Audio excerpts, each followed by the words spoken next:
Stop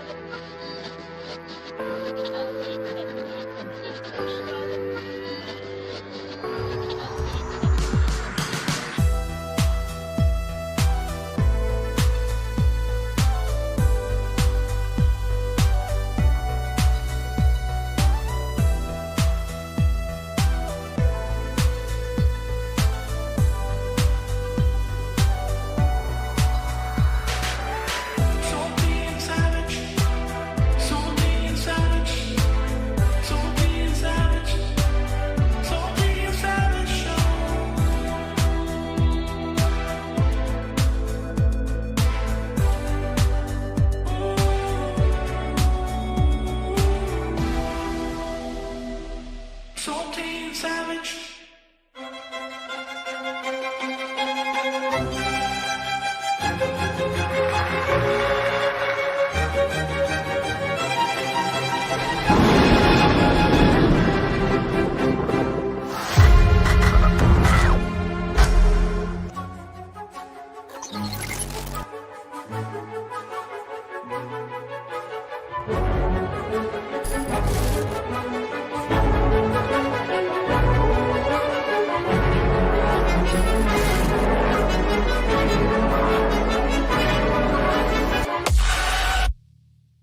What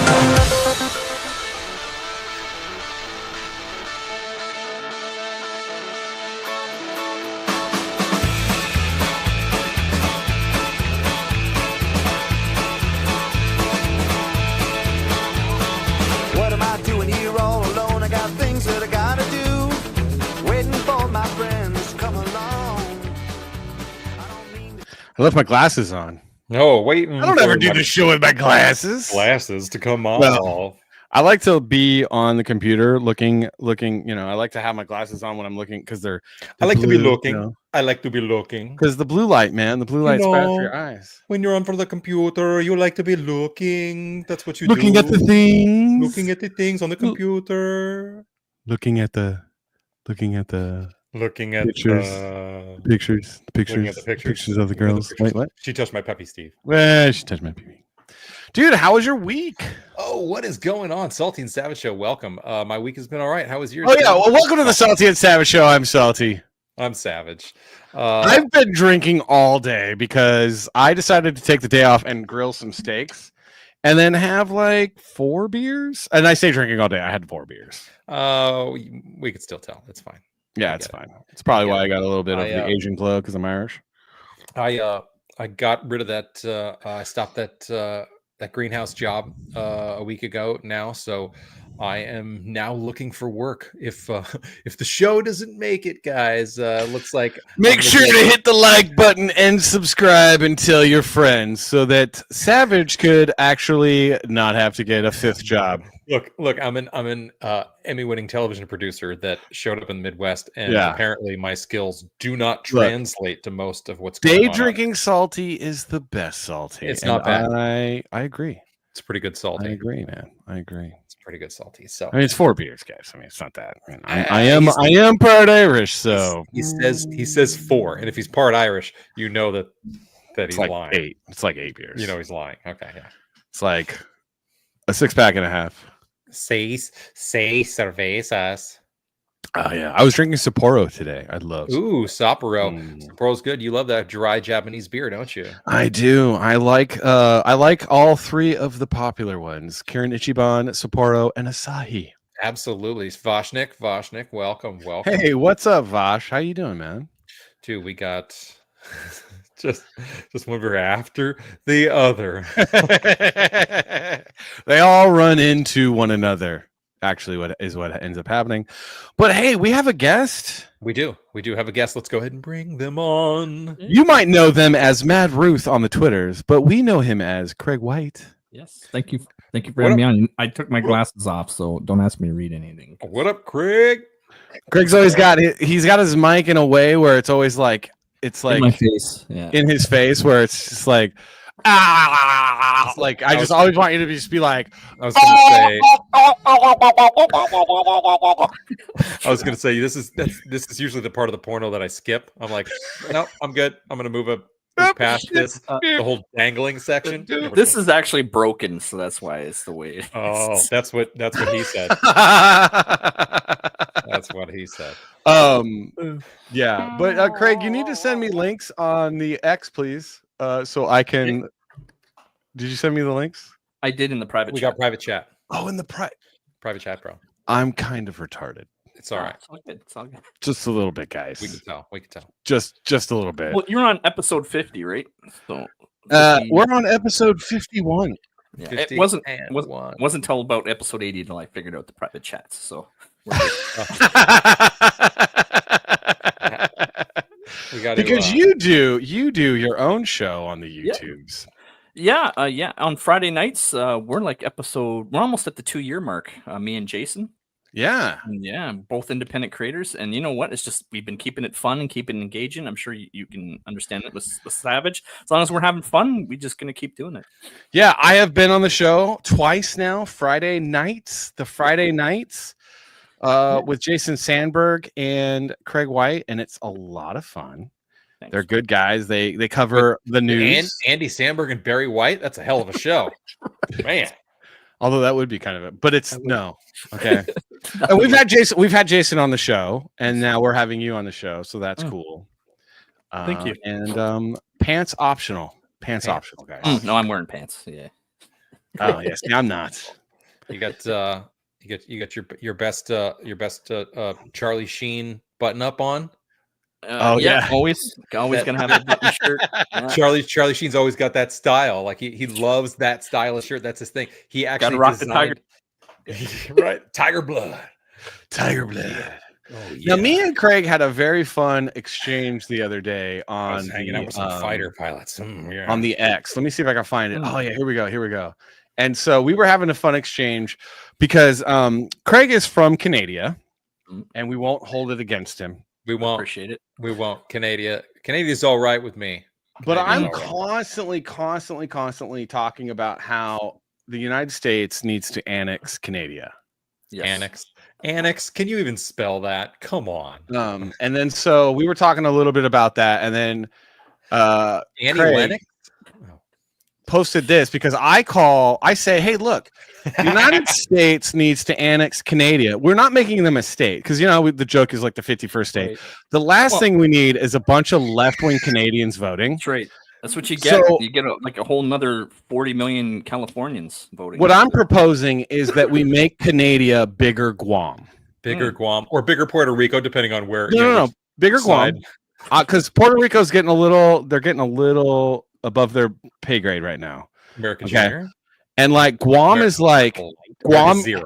Guam governs themselves, and then they vote in local elections, but they are not permitted to vote in federal elections. They have no senators, they have no votes in Congress, and they have no senators. So no federal representation, just there's local. There are two large grizzly bears that come down and will represent the country when necessary, though. And I am suggesting that we make Canada bigger Guam. No voting for them. Guam. But the tariffs go away, and then it's like not a lot changes other than the tariffs.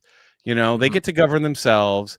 We get rid of the tariffs, and then we still boss their military around and tell their military what to do. I mean, it's basically the same thing. Can we call them the Guamish? Yeah, we'll call them Guamish. I love it. Guamadians. Yeah, it's the Guamadians. Perfect. I just want to see what it does to our dollar. Like I'm so tired of my dollar going in the toilet. Your dollar would become our dollar because, you would get the American dollar. So then $100 would no longer be $150. It would just be $100. Just be $100, man. Yeah, God, that'd be amazing. Yeah, the Canadian dollar's rough. There is a bit more of there's a bit of different pay scale up there, but yeah, that's why we're just trying to incorporate you in. Just want to bring you into the fold, buddy. The great white Guam. That's great white Guam. I think we're gonna get arrested for this. I think no, I'd say in 100 years, but I know what you're gonna say. It's gonna be a lot sooner than that. But definitely in 100 years, we're merging. It's gonna happen. If you look at geopolitical politics in Russia and China, so why wait? Yeah, Here's what happens when I become Caesar. So I'm gonna let you guys know when I'm Caesar. I am going to annex Canada and name it Bigger Guam, and then I'm going to annex Mexico and name it Lesser Mexico. So we have New Mexico, and then we'll have Lesser Mexico. Lesser Mexico. Okay. And then I'm going to annex Israel, and then name it Jesus Land, and that's going to be me as Caesar. Isn't that already what it's called? No, I mean that just no. I'm gonna claim it for Christ, and then a new crusade, like a 10th crusade. How many crusades are we on? I'm gonna do the next one. This all sounds so good. This all sounds great. No one will be angry. This is happening. I don't know. It'll make everyone mad, but I don't care because we have all the bombs. Because we have the bombs. That's right. I equate that to spanking. You know how kids, they do something wrong, you bend them over and you spank their bum. That's what bombs are for. For it's basically like be a jerk, but then also be better than what is happening. This is like govern better. This is like be a jerk, take it over, and then govern better. So that's basically the plan as Caesar. That's my plan as Caesar.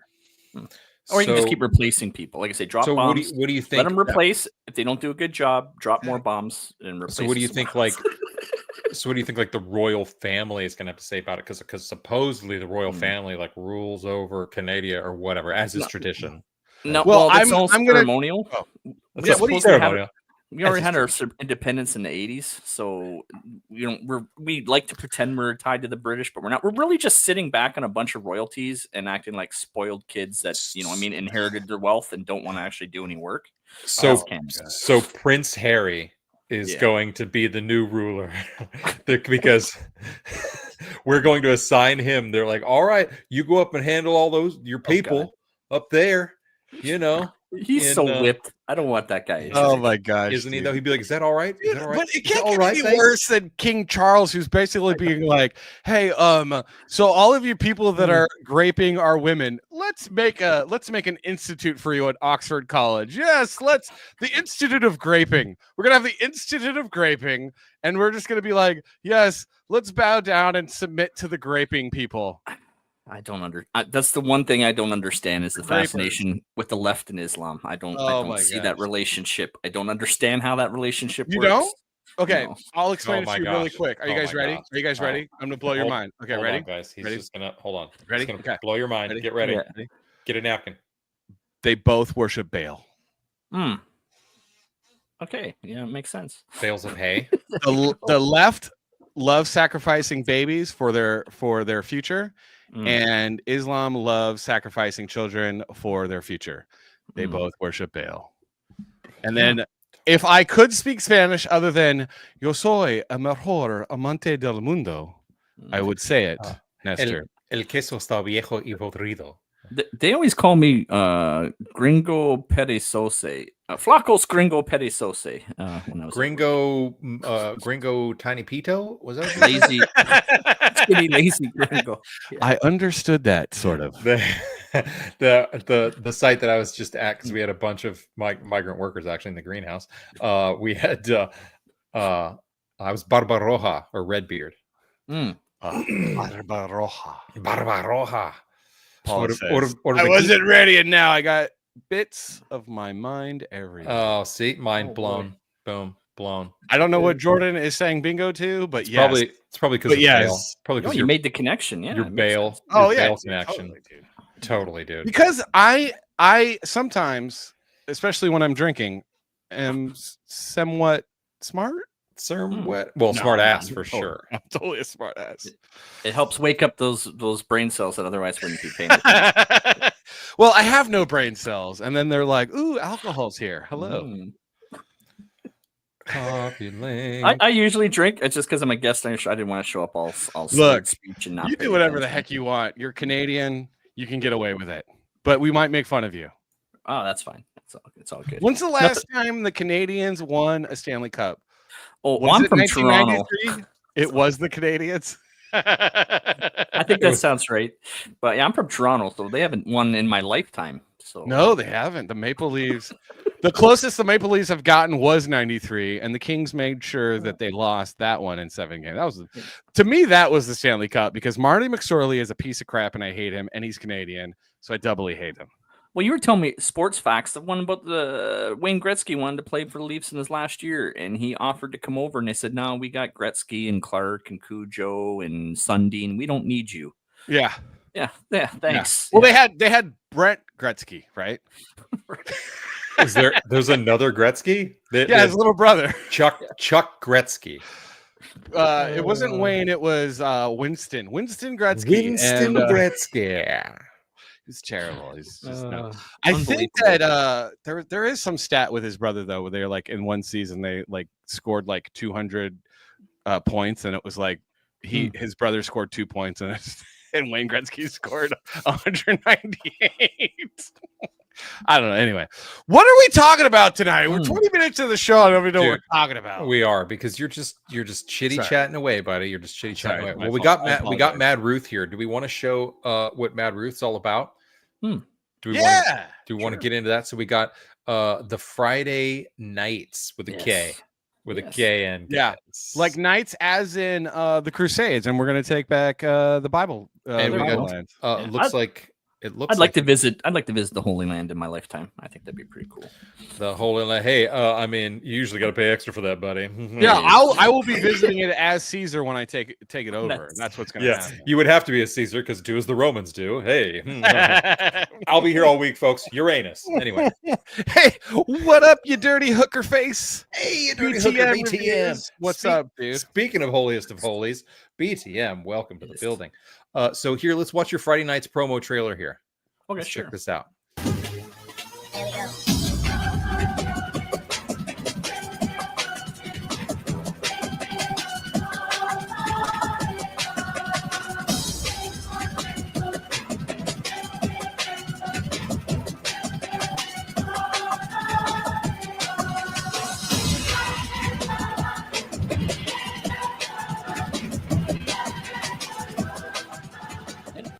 Dude, the 4 horsemen of the apocalypse right there. That was made by Aldous. See Aldous around Twitter? He made that for us when we were first forming the show. Oh, yeah? I have no idea who it is. Maybe he should make me some stuff. So, do you normally, are you doing live shows normally? Yeah. Yeah. Every Friday night at 10 p.m. 90 minutes with Love the thumbnails. Love the thumbnails. I mean, they're almost as good as ours. They're not as good as ours, but they're pretty damn close. Oh, they're good. Oh my God, they're fantastic. These are wonderful. Oh, look at this. He's got the diddler as the guy behind the tree. That's so funny.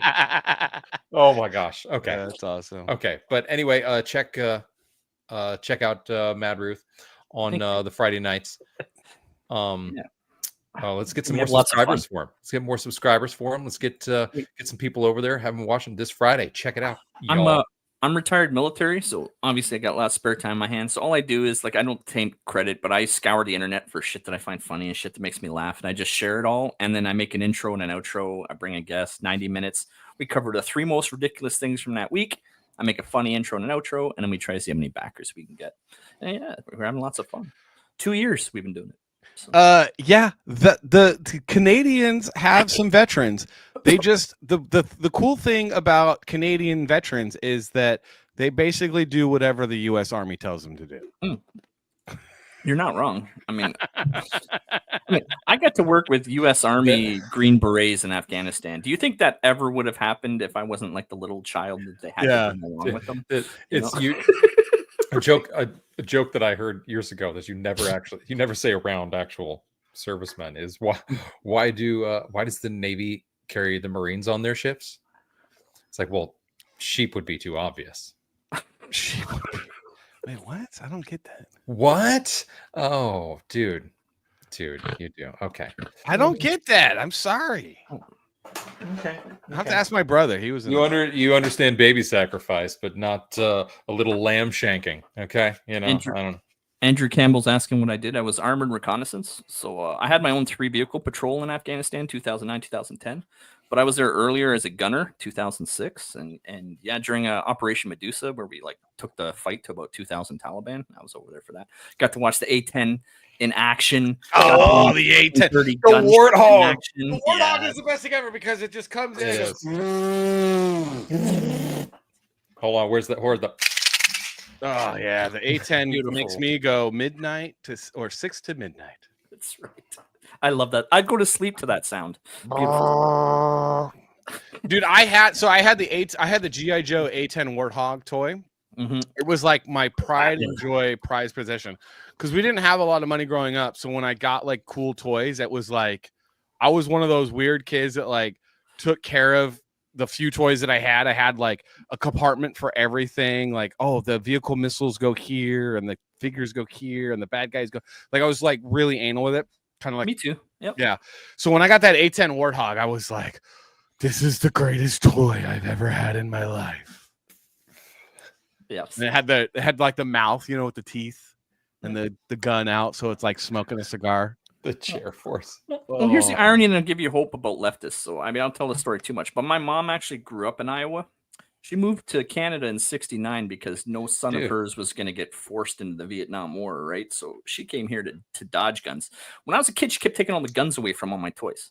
So all that did was that made me a right-leaning conservative who wanted to join the military and fucking blow shit up. So you know what I mean? that Where was pendulum she- always swings. Where was she from in Iowa? Luther, Iowa. Luther. Okay, I don't know where that's at. Farmland. I'm We had new a here, but I've been. We had a huge farm. Oh, okay. from Where the is that? 1800s. Where is that near? How close is that to Marion County, Iowa?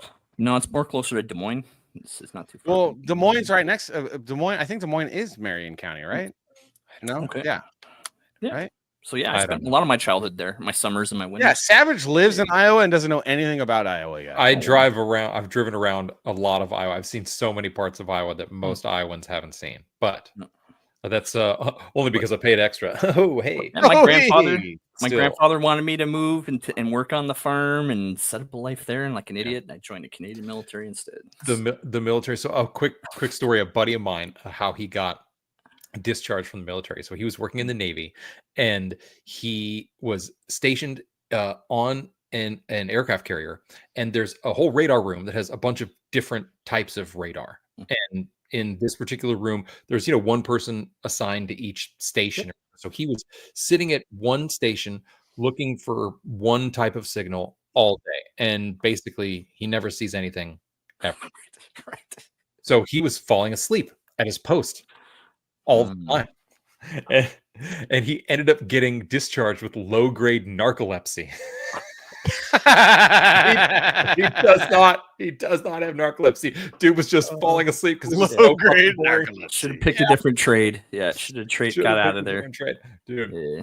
Oh my gosh. And then that story was so like ridiculous that a buddy of mine used it as his own when he ran into some chick who was like in the military or something. And then this is terrible. Like he used this other guy's story Right. as his own, slept with the girl, and then was like, and then just ghosted her. He was like, oh, well, everything I told her was a lie. I can't hang out with that girl. I mean, literally everything I told her was a lie. Right. So Everything I said. can't keep her around. Everything I said was a lie. Absolute Well, lie. You can say whatever you want to civilians, but don't lie to a fellow soldier, right? So I was like, dude, you're messing with a lady soldier. Have fun with that. right. But Is she gonna find out? Yeah, she would have found out. yeah. So oh my gosh, no.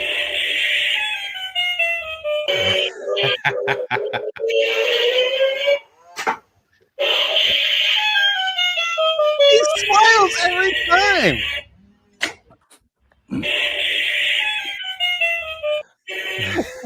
Sorry. Okay, so that was lovely. Was I that boring? Jesus Christ. Uh, That was adorable though. hey, let's bring up our first article so we can get to our top 5. Let's bring up our first article. Okay, hold on. Where's it at? Bringing it up. Bringing it up.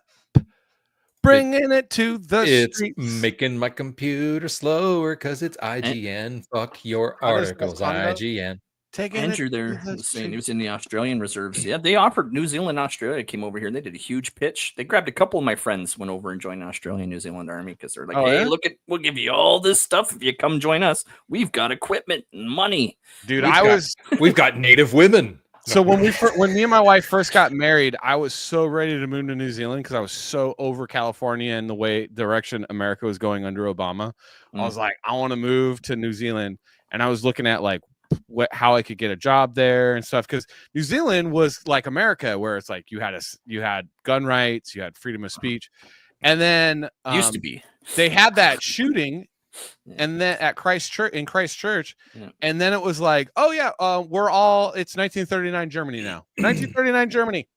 Yeah, after COVID, they had the most authoritarian lockdowns than Yeah, anybody dude, else. I was like, Yeah. oh, I'm glad we didn't move because I would be like, I need to go home to America because see how- America under Democrats is better than what's going on in New Zealand. And make fun of Canadians all you want, but it was the Canadians who finally jumped in their trucks and went to the Capitol, where it all quickly started. Okay, we better stop at this. The people are starting to get restless. Yeah. Well, I don't know. I think Canada is still. It's like bigger California, where you're like, It is. figure it out, guys, because it's going to shit really fast. Well, we're in the same thing you are. We're like half of our on just under half of our population is still good, but they've been bringing in so many people to topple that number, Yeah. and now our majority is losing every election. Like every election, more people vote conservative, but they still lose. It's because you didn't punch all those lefties in the face when you had the chance. That was the problem. It's Okay. it's not about punching lefties. It's just if they block your truck, just keep going. It's about punching them, and then when they put their fists up to block the punch, you kick them in the dick. So like it's not just punching them. It's actually just the universal move. It's like when someone's like, oh, you're like, wham. Fucking check yourself. It's like left, right, kick to the bollocks. Left, right, kick to the bollocks. That's what needs to happen. Kick to the bollocks. All right. So I said what I said. He said what he said. So you can't fight people that don't fight fair, right? When you try to fight them and then they turtle up and they play victim. When they don't fight fair, you just fight dirtier. No, you just fight dirty. When they fight dirty, you fight dirtier. Yeah. Oh, you bring out the false teeth and you get So the first thing we're talking about is Fantastic Four coming up. Will Pedro Pascal's Reed Richards lead the Avengers? Because Reed Richards is the kind of like the leader of the Avengers, is he not? Supposed to be. Kind of. He is the captain of the Avengers. Yeah, is the leader. It's definitely not Sue Storm, because we have discovered with GM, and we'll talk about this in a little bit, women are for sandwiches, not decisions. So yes, Reed Richards is the leader of the Fantastic Four. Is the leader of the Fantastic Four, like typically. So, but apparently, you know, there was a comment that was made that his character will end up leading the Fantastic Four. But did you say leading the Avengers? Is that what it says? Yeah, leading the Avengers. But so now they're like, whoa, wait a minute, because the internet ran with it. So now they're like, wait a minute. This is for the Russo brothers to decide. We didn't mean to like say that he's gonna be leading the event, because who knows? I mean, maybe anybody could. So maybe it's a woman of color. So yeah, here's my question: is who's in the cast for the Avengers? Is Robert Downey there? Is Captain? Is he? Is he Doctor? I mean, I don't even know where we're at this point. If I'm Kevin Feige, I'm just gonna go like Avengers West Coast or like New Avengers, and because then you could start doing like a pure recast where you don't have to worry about having to have, you know, the original Avengers in that. I'm sure that like certain actors like Paul Bettany and like the Olsen girl, what's her name? They would be available because no one wants them for anything else. Yeah. But then you could do Avengers West Coast, right? Am I wrong, guys? I think Avengers West Coast would be super cool. So you could just like, or you could do New Avengers. Like you could shake it up. But Kevin Feige's a moron because honestly, Marvel, since they got X-Men and Spider-Man, the fact that they're not hanging their hat on that, like the fact that they're not leaning heavily into Spider-Man and X-Men, is the stupidest thing that I've ever seen in my life of executives in Hollywood making decisions.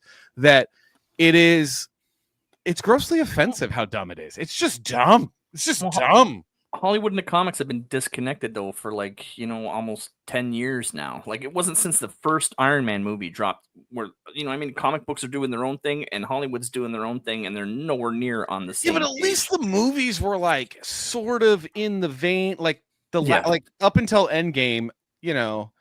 Captain Marvel was a terrible film, but who cares? We'll just pretend like that didn't happen.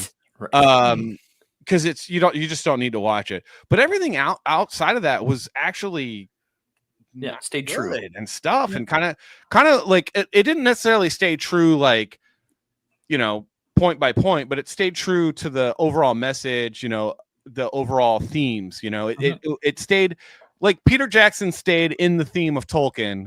Right. Kevin Feige was keeping Marvel in the theme of Marvel. And now Marvel is like Rings of Power, where you're like, you don't even get the theme right. Like, it's not even that you're not getting the facts right or the events right. You're not even getting the theme right. Yeah. Like, and now I'm angry and I want to break things. Salty smash. Salty smash. So the uproar and basically the whole point of this article is just that he was misinterpreted for what he was saying, because he totally said he's going to end up leading the Avengers, but then he's like, oh, you misinterpreted.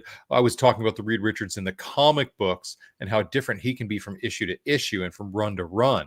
That's what I was referring to, because the Russo brothers haven't decided where he's going to be yet. So it's really kind of an article about, it's kind of a non-issue, while at the same time It's a nothing burger. So basically, this article is a nothing burger. This article is a nothing burger, but what it does do is provide us with the perfect transition to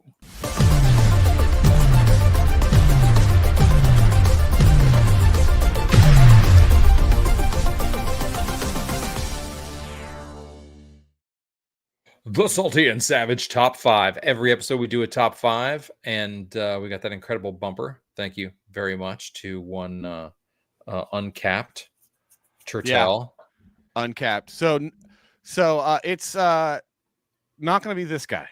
It's not going to be. Is it Sarah Silverman and the guy and the one-handed guy from Game of Thrones? This girl's getting a sonogram. Is that when they check for the baby, right? They check for it's in between the breasts. That's where you check, right? Or when you hear a heartbeat, the Democrats are like, we can still kill that, right? We can still murder that right there with the heartbeat, and we're just gonna murder it. Typically those handles are there for you to for the doctor to really get a good grip as he goes in. It's not for just maneuvering or anything. Those are strategic handles. But apparently, thing about the heartbeat, isn't that how we measure life for the most part? If it's got a heartbeat. But this heartbeat is Pedro. He's everywhere. Speaking of Uncapped, this dude is in everything these days. Yeah. So our where's my banners? Sorry. Our top 5 list today is the top 5 actors that should have been Reed Richards. Now, Pedro Pascal is awesome. But he sucks as Reed Richards. This is a stupid casting. This is a dumb casting, Savage. Well, this was a strategic casting for monetary purposes, only because he's in. If you go to the movie theater right now, there are 3 major films that he is in, 3 posters on the wall that he is one of the leads. And you're like, are you serious right now? You're great and all, but stop. I just want to see a Disney movie he's not in. I want to see any movie that he's not in. I'm so tired of his dumb idiot face. I don't care. You were great. Your best role was when you were in a freaking suit with a helmet. That was your best role. And I had to look at your weird, ugly face. Dude, and the ratings dropped when he took the helmet off.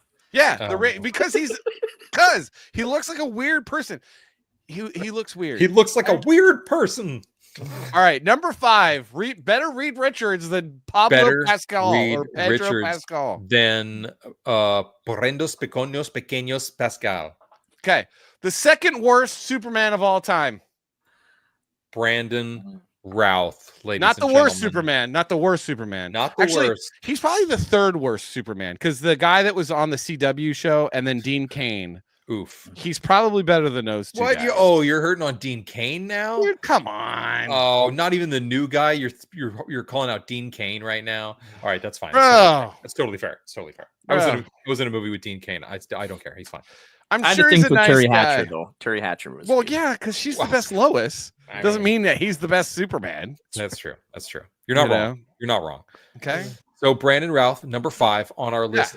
It would have been, that would have been a great kind of what if Marvel kind of moment, and a reveal of him as he's got the gray, right here. He's already got the Reed Richards gray on the side there. He's got just a touch, and he's got that sophisticated yet handsome and very tall look. He's got the Superman and the Reed Richards. I think he's right there. Yeah. He could have been higher on the list, but he's number 5 on our list. Paula says, "Oh, sorry, Pedro looks like he should be pumping my gas and gets no tips." Yeah. Oof. Tom Welling is not the worst. No, Tom Welling is not the worst. I have to say, I'm sorry, he's not. He's not the best either. Tom Welling. I would say that Nicolas Cage is probably better than Brandon as Superman. However, he's a better casting for Reed Richards than Pedro Pascal. Okay. Did you see those suit tests when they were thinking about making Nicolas Cage Superman? As some of the funniest things. Oh, right. Tim Burton. No, he's in the Flash. Did you see him in the Flash movie? That was hilarious. That was probably that movie, dude. The Flash movie was such a disappointment because all I wanted. It had so much potential. The only thing that you could have done that could have taken that stupid movie and made it amazing was if Michael Keaton's Batman was Thomas Wayne. That's it.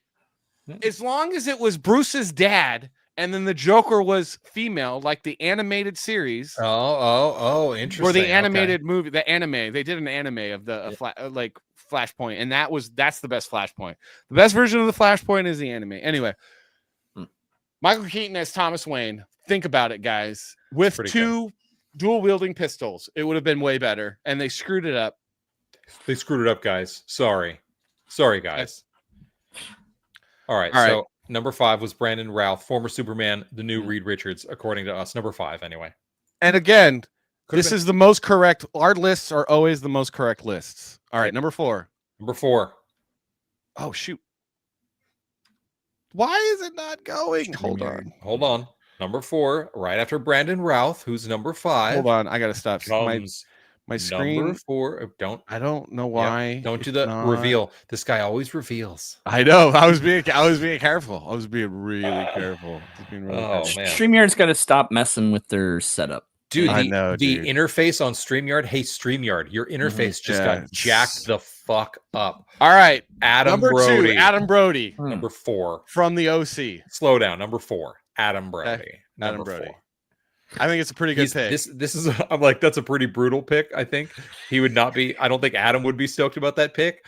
But what are you talking about? He'd be a great Reed Richards. I think for Reed Richards, that's a great pick. All right, I think it's a good pick. What do you think, Craig? I'm saying the picture. I don't think he'd be stoked about this picture. Oh yeah. Well, whatever. It looks too young for me to be. Well, no, a young Reed Richards, right? Like you do a young Reed Richards. He's aging.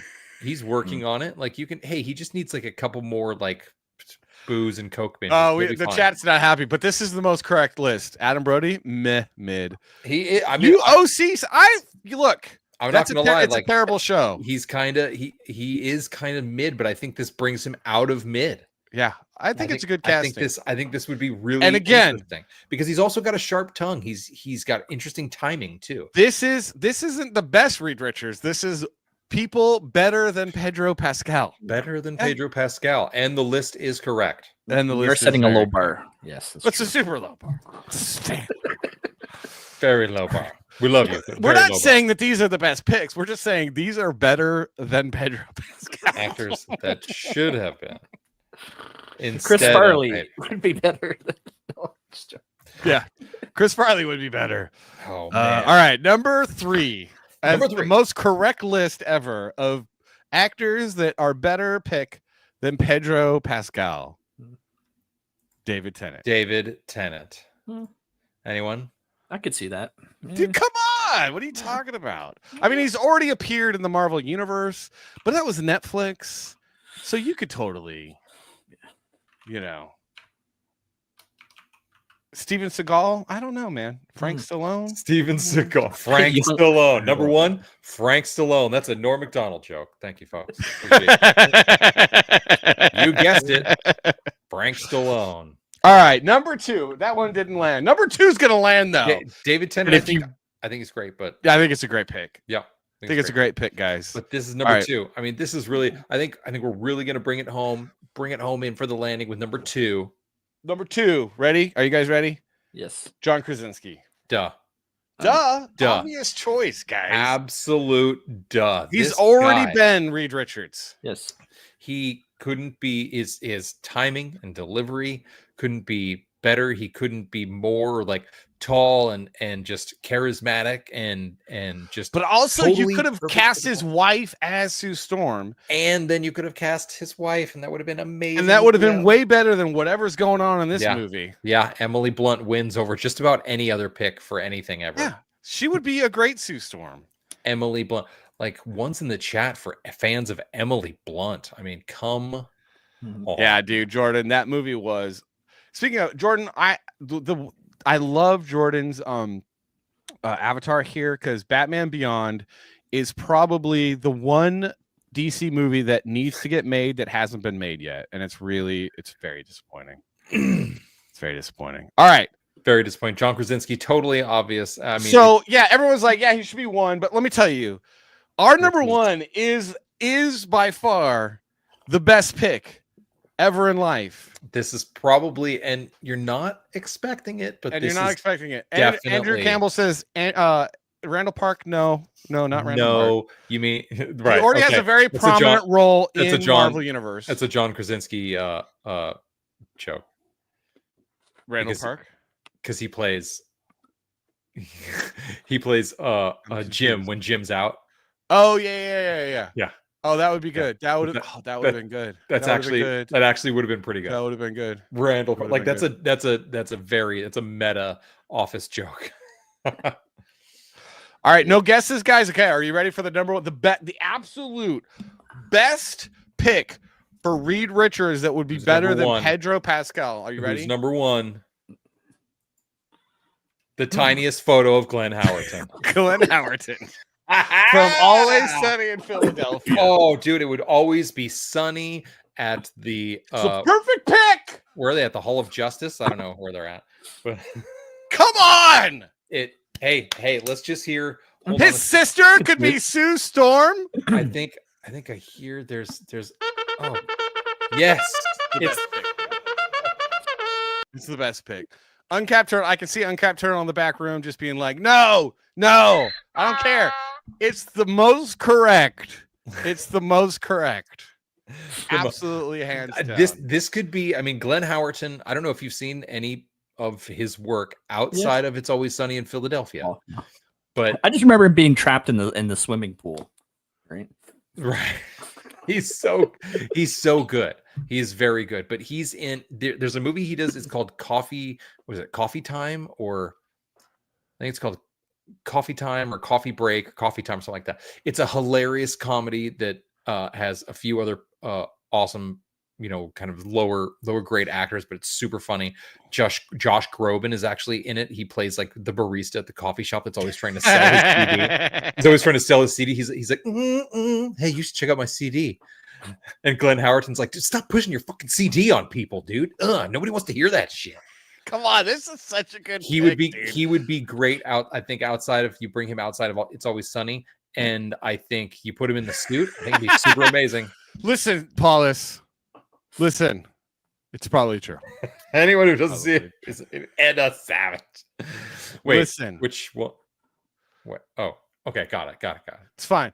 The thing is that the most brilliant people on the face of the earth are considered an idiot by the majority of you people. Whatever. I'm brilliant. What you don't understand my genius. So I think all those picks would be better than Pedro Pascal. So yeah. Again, pretty this awesome. list is a list of better choices than Pedro Pascal.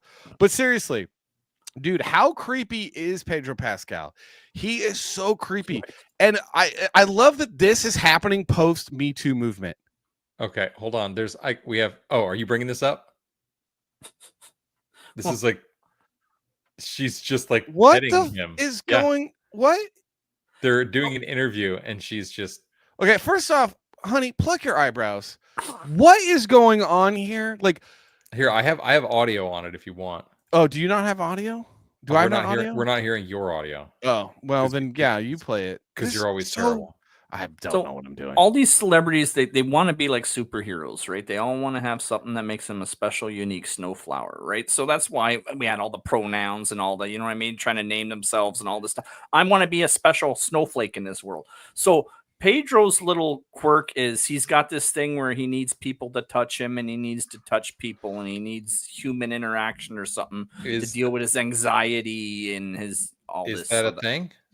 Well, I'm going to tell you right now, this guy, this asshole is not getting away with women touching him if he was a white straight male. Because he's got an accent and he's Chilean. Look, he can get like women to be like, he's got purple socks, bro. I mean, whatever, dude. Listen, whatever. So creepy. That's my my favorite image so far. Pluck your eyebrows, ho. Yeah. Pluck your eyebrows. Very first day as long as you don't have to see my face. Her eyebrows do look like a French woman's underarms. Dude, seriously. It looks like a caterpillar is just rested on her face and is getting ready to make a friggin' cocoon. All right. What is going on? So that was, speaking of cocoons, let's go ahead and wrap this up. That was the top 5 actors that should have been Reed Richards before Pedro Pascal.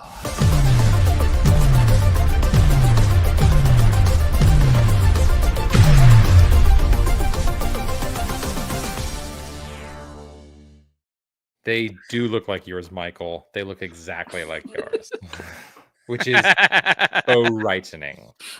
Yeah, seriously.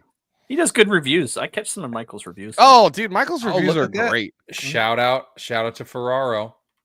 We love how he wears nobody wears a sleeveless shirt better than Michael Ferraro. No, and that Make America 80s again shirt looks really good on him. It looks so good on It him. looks really good on him. Everyone, you know what? If you guys bought the Make America 80s again t-shirt, you too could look as good as Michael Ferraro.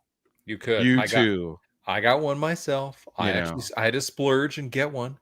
We got Make America 80s. Look at all these different color options. What a great time. What a great time to be alive. So I ordered a bunch of shirts so that I could start wearing them on the show, and I accidentally sent them to my old home in California.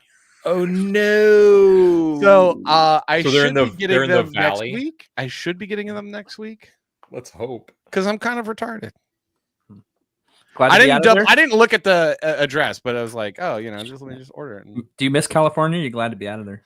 I miss In-N-Out, my friends, my family, and sushi, and that is about it. Because In-N-Out and sushi for sure. California sucks now because the Democrats have destroyed the entire state. The entire state has been destroyed by the Democrat Party. It's a trap. The Democrats have destroyed the state. No, dude, I mean, they have. I mean, they sorry, it just sounds hilarious. Legitimately have destroyed the state. Legitimately. It's because they have no business sense and they love to spend other people's money, but they don't get the concept that you got to earn it. You're just constantly pushing the idea of like always saving the next person or the next whatever, and it's like, oh, we're just gonna add like 1/10 of 1 cent to your tax, and everyone's like, sure, totally. And then eventually you're paying $75 tax on a $25 item, and you're like, how so that might be true. That might be true for the people that vote for Democrats, but it's definitely not true for the people who are Democrats, politicians, because the D is for demonic. The R is for retarded. You live here? Yes. Well, maybe you know what a zombie is. When a person dies and is buried, it seems there's certain voodoo priests who have the power to bring him back to life. Horrible. It's worse than horrible because a zombie has no will of his own. You see them sometimes walking around blindly with dead eyes, following orders, not knowing what they do, not caring. You mean like Democrats? Right. You mean like Democrats? The days of Bob Hope are gone, folks. Yeah, seriously. Entertainers are garbage. Congratulations. Yeah. Entertainers are garbage now, man. They're all like, we got like Mark Ruffalo right now. Have you seen this on the news, Craig? We got Mark Ruffalo and Jim Carrey, and they're all like, I think it's time that we give socialism a try. Really? Really, asshole? How about this? I got a fucking idea. Why don't you take all your millions of dollars and spread it among the people, you fucking asshole? Sorry. And I don't want Jim Carrey back here either.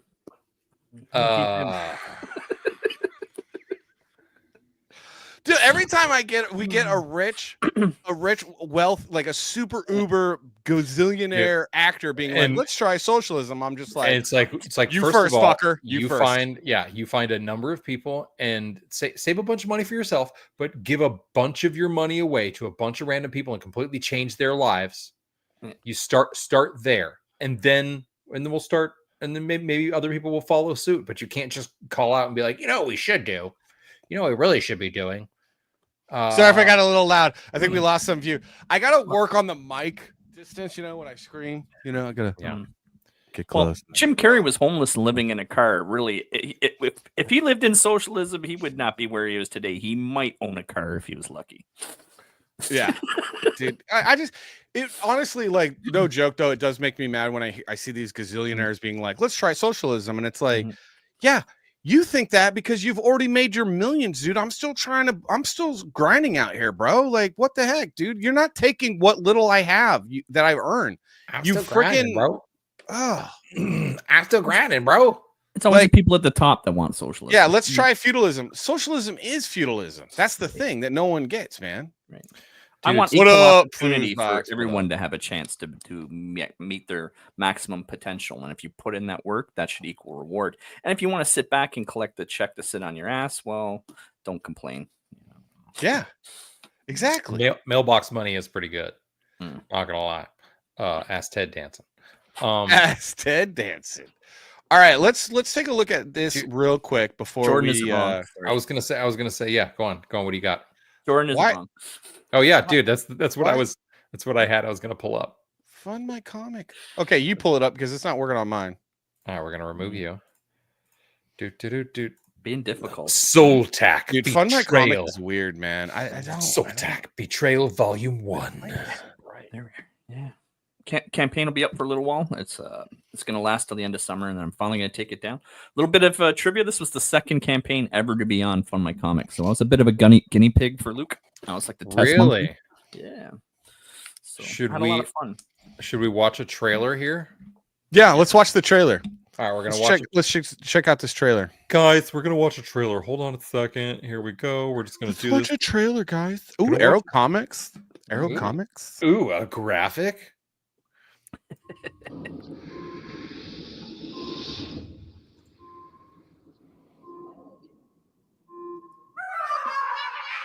Huh?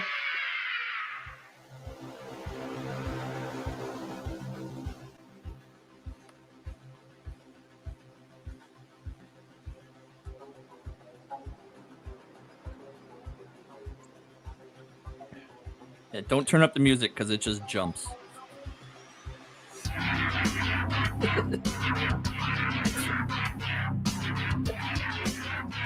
It's pretty much.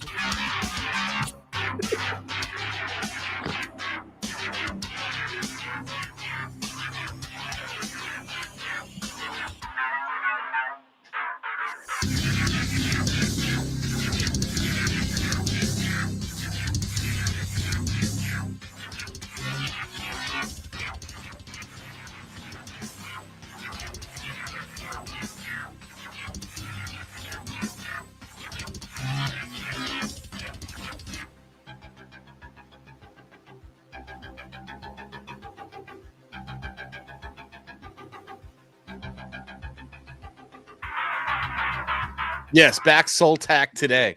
Dude, So that looks so good. I back this project, and I haven't. I'll be honest, I haven't read it yet because I have a stack of books that I'm trying to get through, and it's towards the bottom because there's a lot that I've gotten. Hey, However, I always like when I get a book, I always like to like kind of flip through everything to look, to see the quality and stuff. And there's certain books that I've gotten where I flip through them and I'm like, so I have the read pile, and then I have the I'm probably never going to read this pile. And this has definitely gone into the read pile because the quality of the printing and then the art looks really, really good. The art is rad. And then the storytelling in the art, I can already tell is good. I just need to sit down and actually read the stinking thing. Mm-hmm. But like when I flipped through it, I was like, oh, very clear panels, very clear. So I already kind of, and I love space adventures. Yes. So yeah. So I'm reading this. So this, for example, for me, it's my first comic endeavor. By the way, thanks for having me so much. Come on and talk about this. So this was I came up with the story while I was in Afghanistan. Actually, most of it I started in 2004 when the floods happened, Hurricane Katrina. I wanted to write this as a novel. So if you actually read the first 6 pages, everyone tells me the first 6 pages are kind of a drag. It's like, yeah, but that was what I wrote back in 2004, and I didn't want to throw those pages away. So that I had to convert that into the comic book. But obviously, I've loved comic books since the 80s. When 2018 happened and all the woke stuff happened and they took Star Wars away and, and they started with the whole, you need to feel responsible for colonialism and, the reparation, all the nonsense, right? Yeah. It's like, F you, you know what I mean? So I saw the stuff that was coming out and I actually said, you know what? I think I could probably tell a better story than where we're at today. And even though I've never made a comic before in my life, I've got this story I've been sitting on for 16 years. I want to take a shot. I watched all these YouTube videos that you can do your own promotion now. You can create your own stream. You can be your own advertising. Like we live in an age where you can make those things happen if you have the willpower, the tenacity, and the drive, and you don't do something stupid to screw it all up. So yeah, I sat down, I took everything I loved, I found the best creative team I could find and hire.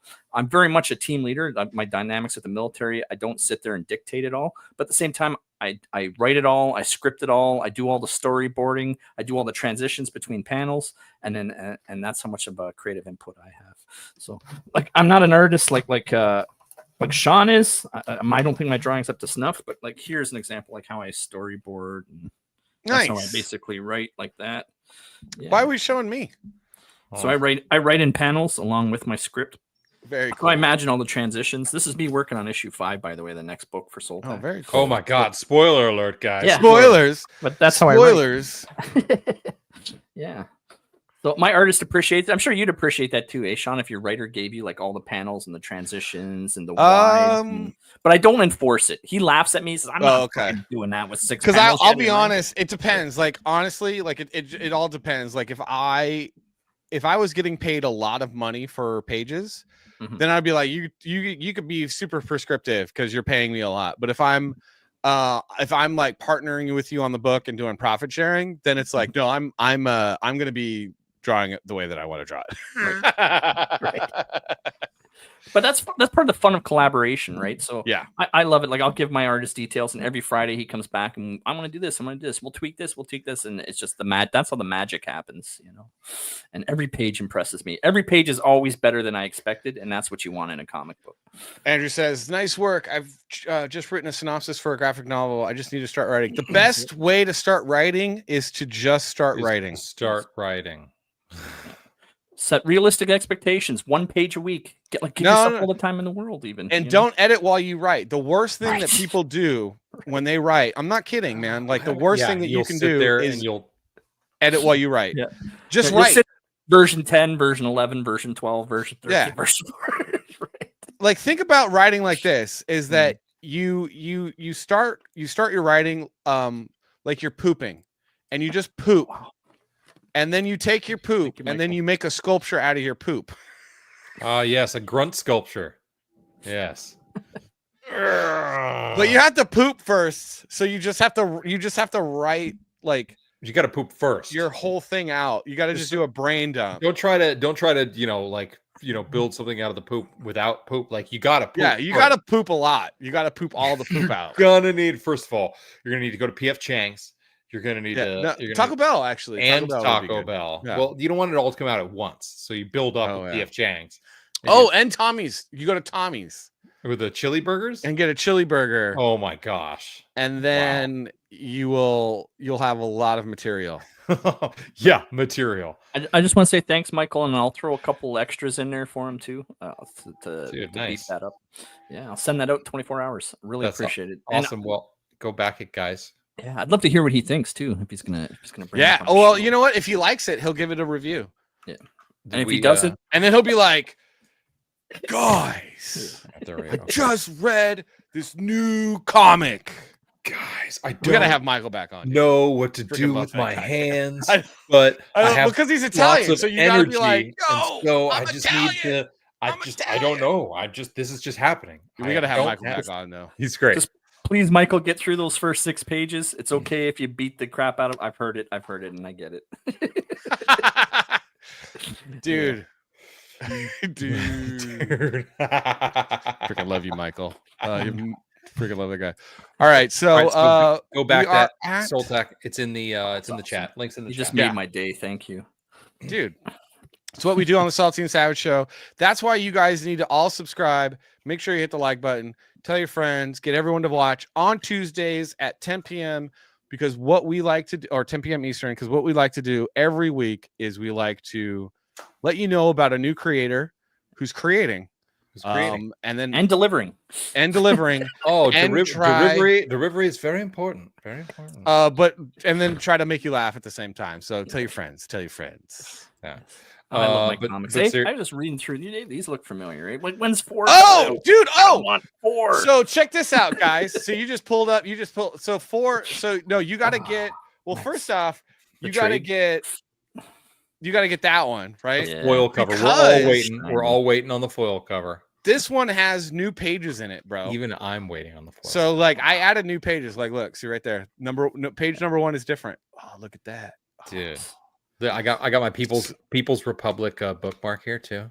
So you got new pages. I put in a bunch of new pages in this, and then updated the lettering. Put a bunch of new pages. You didn't get that page right there, and you held up issue issues 1, 2, and 3. Yeah, 2. So issue 2 is getting a new cover. Do you want to see the issue 2 cover? Sure. Oh yeah. I love new art. Is it it's not this one. Yeah, so that's that one. The new issue 2 cover that's getting replaced because I can't stand that issue 2 cover. I hate that art. So I decided to replace it. And so if you get the I Want It All perk on the campaign, you go to the Indiegogo, you get the I Want It All. Baron, can you link the Indiegogo campaign? Because the Fun My Comic, I don't think has the I Want It All perk. But if you get the I Want It All perk, you'll get the new issue 2 cover. You'll get a poster, a T-shirt, like the whole 9. And shout out to SF Gaming, by the way. He's a huge backer. Good friend of mine too, by the way. So, dude, SF Gaming. I don't know who he is, but he's obviously hilarious. Yeah. His thumbnail or his icon or whatever is awesome. A one that isn't cold is scarcely a one at all. Dude, it's old. That's old school. Strong bad. I love that. Absolutely strong bad. Yeah, dude. And also SF Giants. Let's do it. Nice. Listen, go Giants, baby. So it is the hour mark. So we want you to like, subscribe, and also maybe like take a quick second to take a leak. Maybe you want to do that. Yeah. We're gonna come back here in a few. We have a couple of things. We're gonna be talking about Ozzy Osbourne, the legend, the godfather of heavy metal music. Yes. We're gonna be chatting about him. We lost him today. I got a story about him. I got a photo if I can find it. And also I have the photos that I couldn't get to work last week. The photos of the crazy house that I went and looked at. That is there's some frightening stuff. Oh yeah, it's pretty scary, guys. There's some frightening stuff in this house. So well, quick though, Uncapsulated, did you number your pages right so your spreads aren't broken? Did you do that, Craig? Did you?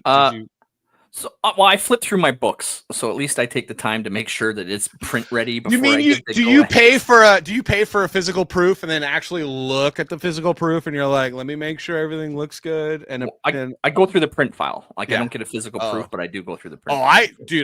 I'm a big believer in getting a physical proof. I always get a physical proof. Salty is anal about it. I am I get a physical proof every time. And I flip through it, and then I'll be like, nope, that's too dark. That we like because I want it to look good. You have look to know how good this looks. You have to know the user experience. Can I give a shout out to Fusebox there? That's Ben Fusebox. He's Fusebox has been chatting all night for sure. Same thing as well. If he doesn't have everything, I'll cram some extras in there for you too as well. Oh, nice, thanks, Ben. Yeah, very cool, Ben. And Nestor is gonna go poop. Yeah, nice. Make a sculpture after. Wait, what? Make a bucket of snakes, buddy. Don't do that. All right. We will. What are we gonna play? OJ? Yeah, we're gonna OJ. We'll see y'all in just a minute. Unbelievably, the most watched, most wondered about man in America has gone missing tonight. The intersection of the 5 and the 91 freeway. One thing we have been noticing, again, it's a very slow pursuit, followed by numerous highway patrol vehicles, but because of the intensity, it seems like people have heard about what's going on, and all the overpasses that we've seen have been lined with cars. Guilty shadows haunt the night, dark secrets locked away so tight. OJ on the run, oh what a sight. High speed chase, sirens blaring in the moonlight. Glory, now turn to shame. The taste of freedom lost in this twisted game. OJ, the man with the bloodstained face, innocent or guilty, who's to blame? Running from the truth, chasing dreams in the night. Oh, OJ, you carry my faithful.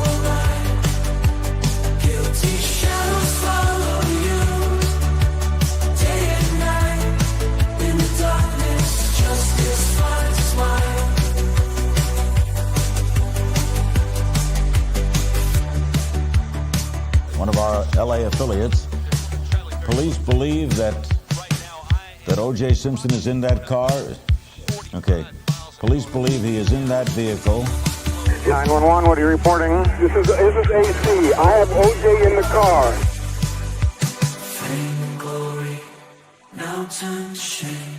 The taste of freedom lost in this twisted game. O.J., the man with the bloodstained fame, innocent or guilty. Who's to blame? Running from the truth, chasing dreams in the night. Oh, O.J., you drive from that faithful light. Guilty shadows follow you, day and night. In the darkness, justice finds its light. Yes, we made that video, or I should say, I made that music video and that song the day that OJ died. That was so long ago in the history of the Salty and Savage show now. It's like, oh my God. And I don't care, Uncapped Turtle. You love that song. That song is amazing. It's one of my greatest writing achievements. And then the music is AI though. So, but one of these days I'm gonna get a band to actually make that song and make it a little bit better so it's not super AI. But you know what time it is, guys? Do you know what time it is? Oh. Whiskey! Whiskey! Whiskey! Whiskey! Very nice. Good girl, Maggers. All right. Yeah, I know the day he got acquitted, October 3rd, 1995. And the reason I know that is because that's the day I signed my oath of allegiance and joined the military. Oh, the day that you joined the military is the day that OJ got away with murder. The day I was like, nope, not interested. Not interested. Oh, that's going back a ways. All right. Yeah. So Ozzy Osbourne, the godfather of heavy metal. No. It's, I don't know. It's one of those things where when you hear it, you're like, yeah, Never thought it would happen. that makes sense. But yeah, you never thought it would happen at the same time. Yeah. He was studied by the British like National Institute of Health or whatever. They studied his DNA to try to figure out how he could have like done all of those drugs and all the stuff that he did and still be alive. Mm-hmm. And they were just like, they basically just, when they got down to it, they were like, he's kind of just built different. He was just able to withstand it. We don't really know what to say. But he was something else, man. Well, according to him, he says Sharon saved him. So, well, yeah, he gave Sharon a lot of credit for a lot of stuff. I'm sure he was in plenty of gutters and found on plenty of, rooftops and I think literally, like, how many times did she save his life? Like, who right? knows? Who knows? But we got this though. We have Ozzy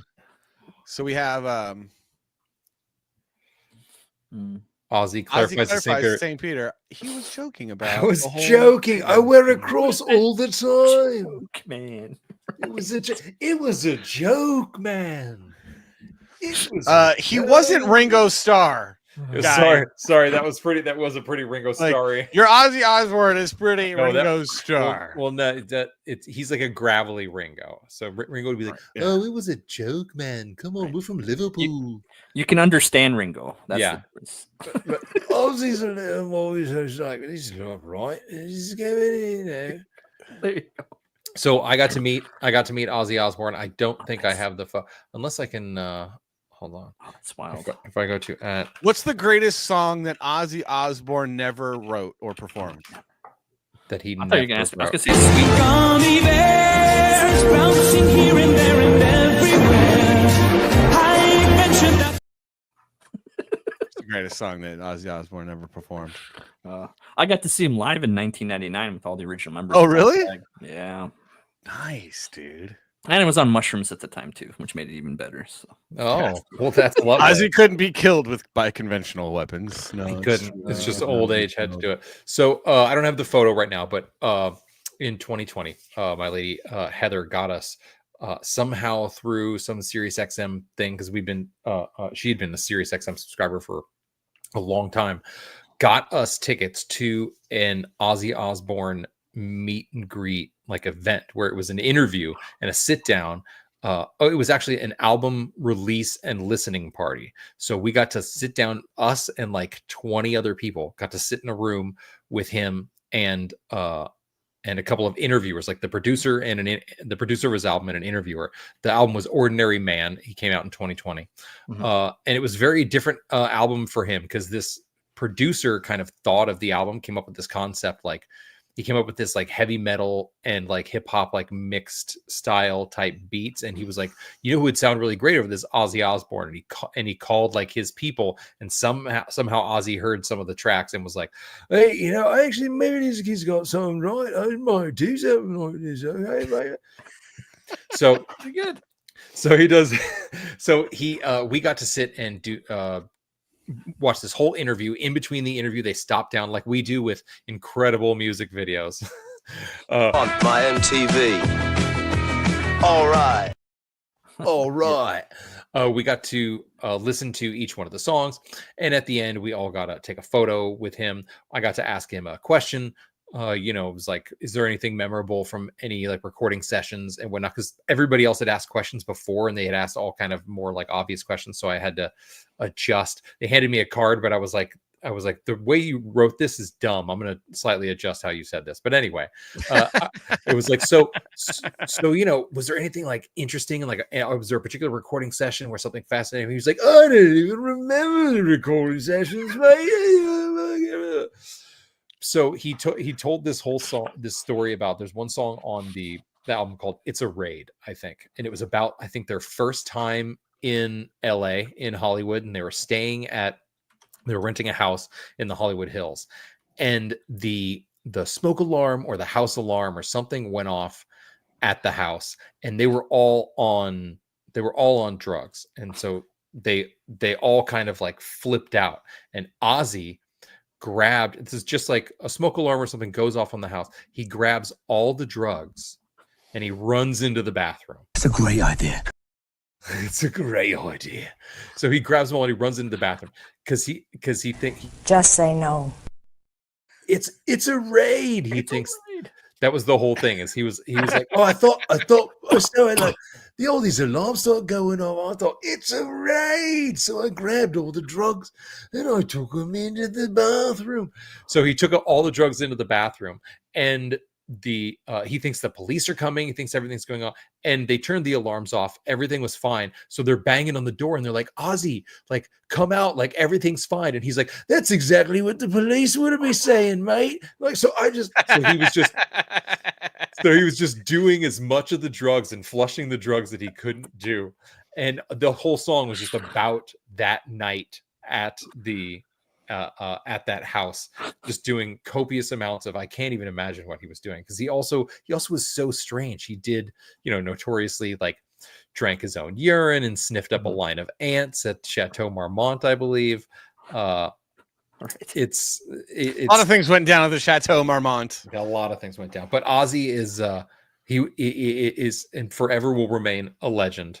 And I was one time at the Chateau Marmont, completely, totally blissed out of my mind on ecstasy. Oh, very nice. Very nice.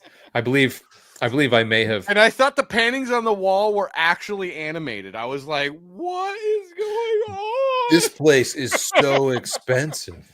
But that was when that's when I wasn't a Christian in a much different time in my life. Okay? Sure. Yeah.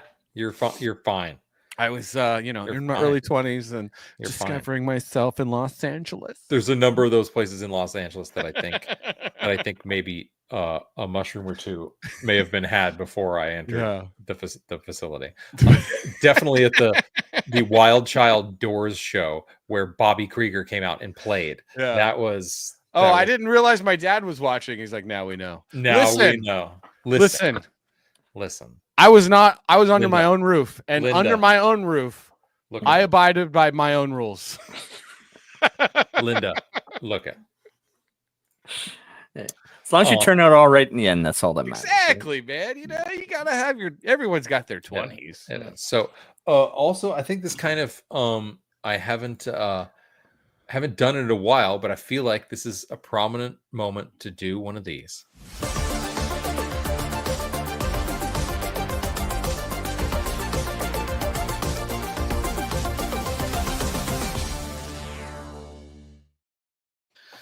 Oh yeah. Oh, what's the record of the week? Paranoid. Well, actually, no. I figured like just for out of just love of the man himself, I got 2 of his best albums. We have Bark at the No Moon. Black Sabbath. Oh, you're fired, bro. Hey, this is solo.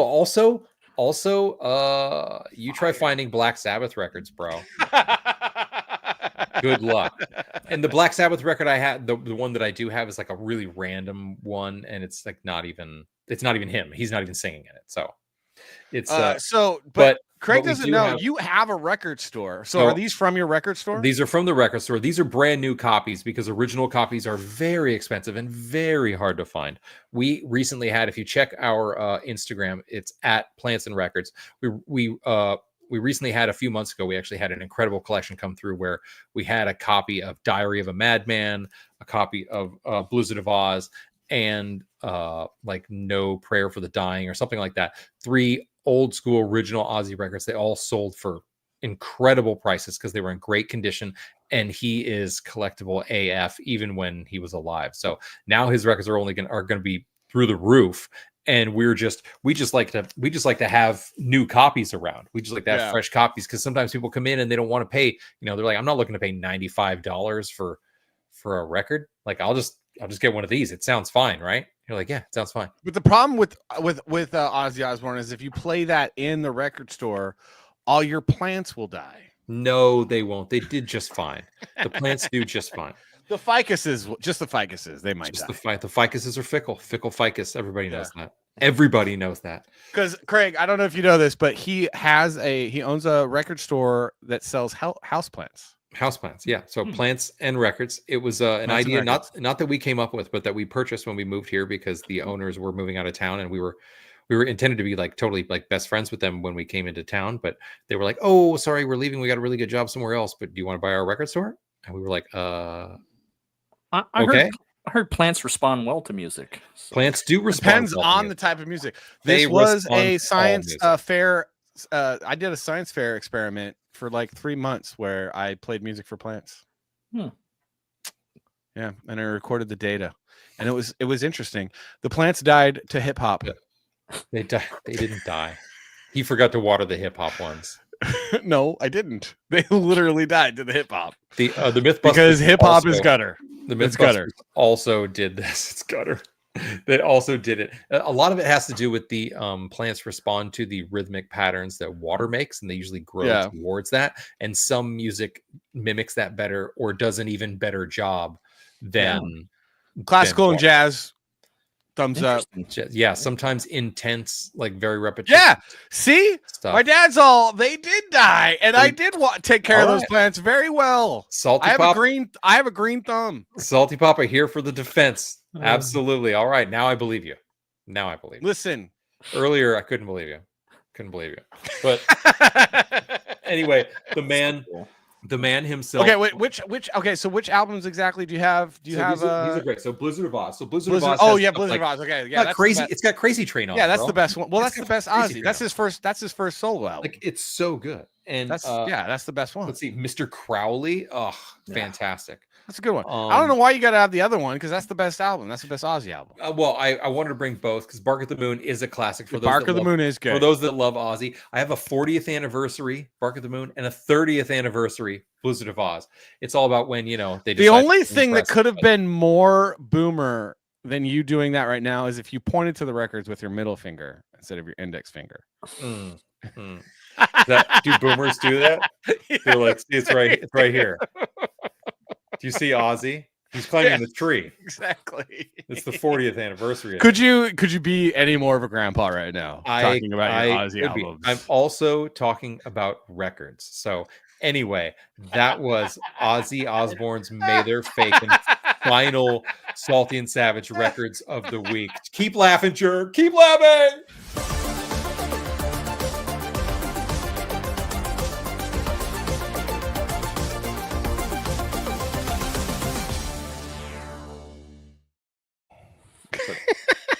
Thanks for that. Appreciate you guys. I still remember when he bit the head off that bat accidentally at the concert. Oh, because he thought it was a rubber. He thought it was a rubber bat, right? And he was just being like something. That was fake. the height of the satanic panic. Yeah, because I remember how mortified parents and everyone was. Dude, Satanic Panic, man! I was really little when Satanic Panic was kind of at the height. Great band name. I call it. But I remember because like I was really into Lord of the Rings or The Hobbit because I hadn't read Lord of the Rings yet because I was really little, but I had just read The Hobbit. And then I started getting into Dungeons and Dragons because there's a couple of kids at school that were into Dungeons and Dragons, like elves and rangers and what? This is cool. And my mom was like, "No, that's the devil. No." I was like, well, it's just dragons and dungeons and elves and orcs. What? It's Lord of the Rings. What are you talking about? Lord of the Rings is fantastic. But she's like, you'll go into a forest and then they'll sacrifice you to Satan. And I was like, what? Oh, what? I was like, I told you, my first G.I. Joes, they took all the guns away. They took all the guns and gave me the figure without all the accessories. Your like, parents did that? Yeah. What were they, Presbyterians? Lutherans, right? Oh, Lutherans. Oh, Lutherans in Canada were like more like Baptists. Well, like I said, my mom moved from Presbyterians, Iowa. man. Yeah, that's the closest we could find was Presbyterians. So yeah, what were well, they? I mean, because Lutherans Seventh-day Adventists, man. Well, all the Lutherans I know are like, oh, sure, do whatever you want. We don't care. Like when the Lutherans used to be like super, but I guess like that's like the Lutherans I knew in California. They were very much like, oh yeah, if you want to sacrifice babies, that's cool. And you're like, wait, are you even Christian? And they're like, kind of. I don't know, whatever. I don't know. It's in the Bible. Like I'll just rip the baby in half. It's fine. It's in the Bible. And that's supposed to teach you not to do It's in the Bible. I know. They're like, well, Solomon was going to do it. So we just that's what we do now. I feel like that's like the how the Presbyterians are now, though, too. They're like, baby ripping competition. Yeah. I don't know what's going on with the church in America, though, because you either have churches that are handling snakes. They're like, yay, snakes. Money. Or they're like, let's sacrifice children. Money. And you're like, oh, it's I wonder why our country. We want to drink your baby's blood. Yeah. Ooh, yeah. Oh my God. Do you have babies? Bring them in. We'll drink the blood for free. For free. Oh my gosh. So I go on tangents, guys. I go on tangents. You do. It's all good. And where are my videos? Good Lord. Here we go. What Are you guys ready? Apathy. Are you Are ready? you guys ready? Sure. Okay. I need to find. I got these photos. No, not the photos. No. You do this. Where's the dog? Dog? The dog, Luther! You took the dog! I don't know what dog you're talking about. Give me back the dog! I told you I was going to do something with that dog. Hey, you stay out of this. Why? Literally. The voice is so great. It sounds like Psychology finally shows up. What's up, girl? How you doing? It's Salty and Savage. It's he sounds like Pete Holmes doing it. Everybody wants me here. Does that mean you're joining me? Probably not. I mean, I don't want to wear those shorts. Do I got to wear shorts? I don't know. I can't decide. Then I need to have my own standalone thing, dude. Yeah, okay, whatever. I'm sure those justice geeks or whatever you call them see this as your standalone moment. And why did you smash through his door? Why didn't you just...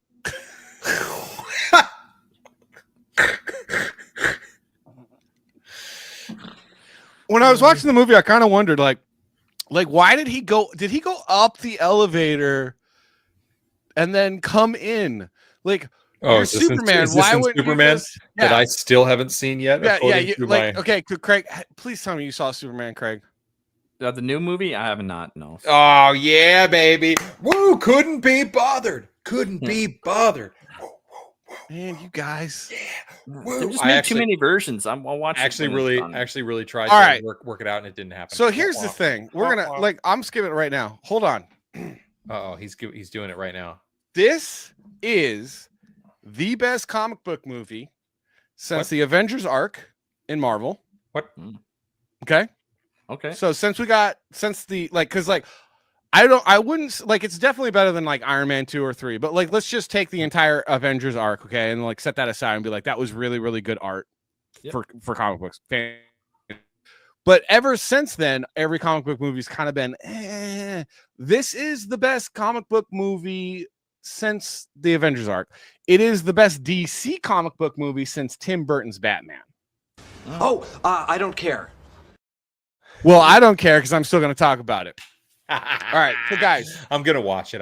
This movie is not woke. So a lot of like, I don't know if you've seen this on the internet, Craig, but like a lot of like YouTubers like Nerdrotic and like Inks and Gamers people and stuff, they're like, this movie's woke and this and that, and it's it was James Gunn. Oh my It was God. James Gunn that And- made me. And we're walk away. absolutely gonna capitalize on the clickbait and say that it's totally woke, but is it really woke?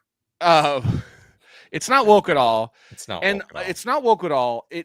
No, In Superman fact, doesn't it's cry. kind of sleepy. It's kind of Yeah. sleepy. In fact, it's not even awake. It's barely awake. Well, no. So okay. So here, this It's is like my, in this, a nap. It's like a this midday is- nap. This is my Superman review. Okay, number one, the movie is good. It is the best comic book movie for DC characters since Tim Burton's Batman. It is probably the third best Superman movie ever, because number one and then number two of the Richard Donner, those are really good. James Gunn. So you may not like James Gunn. I don't know why you don't like James Gunn, because James Gunn is awesome. Number one, he hires conservatives. So I like James Gunn off the bat because he hires guys like Kurt Russell, Sylvester Stallone, Chris Pratt. When Hollywood was gunning for Chris Pratt, James Gunn stood up and defended him. And I don't know what his political beliefs are. I don't care what his political beliefs are. He hires whoever the hell he wants, and he doesn't do a litmus test like a lot of Hollywood does. So I personally think that we should support guys like James Gunn, because I would rather have because Savage and I disagree on politics all the time, but we like each other and hang out and we disagree, but we wouldn't like try to blacklist either one of us. And James Gunn is the same kind of guy. Blackmail, maybe, but not Blackmail. Maybe blackmail. maybe blackmail. But what he did with this film, okay, so the flaw of the film was it was serious, and then it was goofy Guardians of the Galaxy, and then it was goofy Deadpool. So it was like kind of pick a tone, pick a tone, crisis, sort of. pick a tone, Really? pick a tone. Didn't pick a tone. But overall, the movie was bright, and what I mean by bright is like Batman's always dark and like mysterious, and he's the detective, but everything's kind of like it's got a serious, somber, dark Everything's tone. moving forward. And then Zack Snyder was like, "Oh, I'll take that tone and do Superman with it," and it didn't work. It sucked. And then James Gunn was like, "I'm going to bring that bright tone back that belongs with Superman. I'm going to bring that tone." So and then hope. Like the thing about Superman is like he's a Boy Scout. He's righteous. It's justice. He's always going to do the right thing. He's always going to choose life. He's always going to choose to be the hero. And it's like that. The theme of the movie was Superman being the Boy Scout that he is. And then he hammers it home. Spoilers, guys, don't care. Deal with it. Is that so? Normally we know Jor-El, and Jor-El's like, we're going to send our son to Earth to help and save humanity. And you're like, that's cool. That's great. Yeah, Marlon Brando's the best. I don't like Russell Crowe's version very much, but I think Russell Crowe was good casting. I just don't think Zack Snyder did a good job with the film. Yeah. He did a great job with the casting. He just didn't, except for Lois Lane. But James Gunn switched that message of Jor-El. So what they ended up doing was Superman grew up thinking that his parents sent him there to help humanity. But then Lex Luthor discovers, that the message, they cleaned up the second half of the message, which apparently got damaged. Ooh, always does. That message was like, we sent you there to take over Earth, to become its king, to take as many women as you can, a harem of them, and breed out the humanity and basically like conquer Earth and turn it into new Krypton. Nice. And nice. Earth was like, this is terrible. And then so Superman's faced with a crossroads. Do I do what my parents wanted and become the Kryptonian overmaster because all these people hate me now anyway? Or do I go the path of my Kansas parents and choose the American Christian way of truth, justice, and the American way? And he chooses, obviously, to go with his adopted parents. And that is such an amazing message. And it's a message of hope. It's a message of justice and righteousness. And it's not something that we've seen in Hollywood for decades, man. Right. And it was awesome. It was so fantastic. I absolutely loved it. Absolutely loved it. You did convince me. Maybe, yeah. I'll check it now. You did convince me. Maybe I'll buy a ticket. I'm telling you, like James Gunn, it's got its flaws, and we could talk about those flaws, and do. Yeah. And I mean, it has more than I would like. Honestly, it does. It has more than I would like, but sorry, like we lost Sleeping Saga. She's like, dang it, spoilers. Look, it's been 2 weeks. You've had enough time. I know. I can't even. I don't even get mad anymore because I'm like, I suck for not going and seeing movies as much. I used to go see them all the time. Anyway, I used to be excited for movies. I used to go all the time. Yeah. So, and it was a fun movie. I had a good time watching it. I think that it started off a little bit slow, so maybe like your comic book, but it delivered.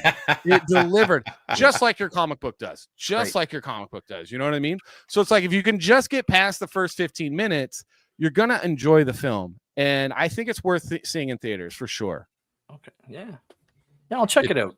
I'll grab a ticket. This mob says Man of Steel is the and he has that. I will say, well, I mean, come on. I thought Zod was weak. They could have done a better Zod. You didn't like Michael Shannon? Oh, Michael Shannon was great. What are you talking about? Oh my gosh, dude! Michael Shannon was actually the best Zod. Pretty big he was fan. So good. Yeah. Pretty big fan. There's things I like about the Snyder movie, but overall the James Gunn movie is better. The first time I watched it, first time I watched Man of Steel, I was like, I don't know if I liked that, and I had to go back. It was one of those that I just didn't. I was like, maybe I'm not getting it. Maybe I'm not getting it. I feel like I just missed something, and I just watched something, and I just like there's something that I missed. Maybe, and then I ended up liking it a lot more than, there were a few moments that I'm like, ugh. So Lynch Mob says they rushed the universe. I think James Gunn did a little bit. Yeah, and absolutely. I think that, honestly, I think that has like Warner Brothers. So I used to work with Warner Brothers a lot when I worked in Hollywood. So they were one of our clients, and we worked with them a lot. And I worked with them on video game stuff. So I worked with WB Games. So I worked on Batman Arkham series and a couple other games. And then I worked with them on a lot of different movies. And I will tell you that the Warner Brothers executives are some of the worst people on the face of the earth. I worked for a division of Warner Brothers, so I understand. Yeah, so it was some of the biggest idiots because it's all nepotism, right? Like all the executives all either are sleeping with somebody or are related to somebody or whatever. Or go to the same temple. Or go to the same temple or Scientology building. That's a big building. It's a big building. And they're so bad, and they make the worst. They're dumb. I mean, they're dumb people. They're really dumb.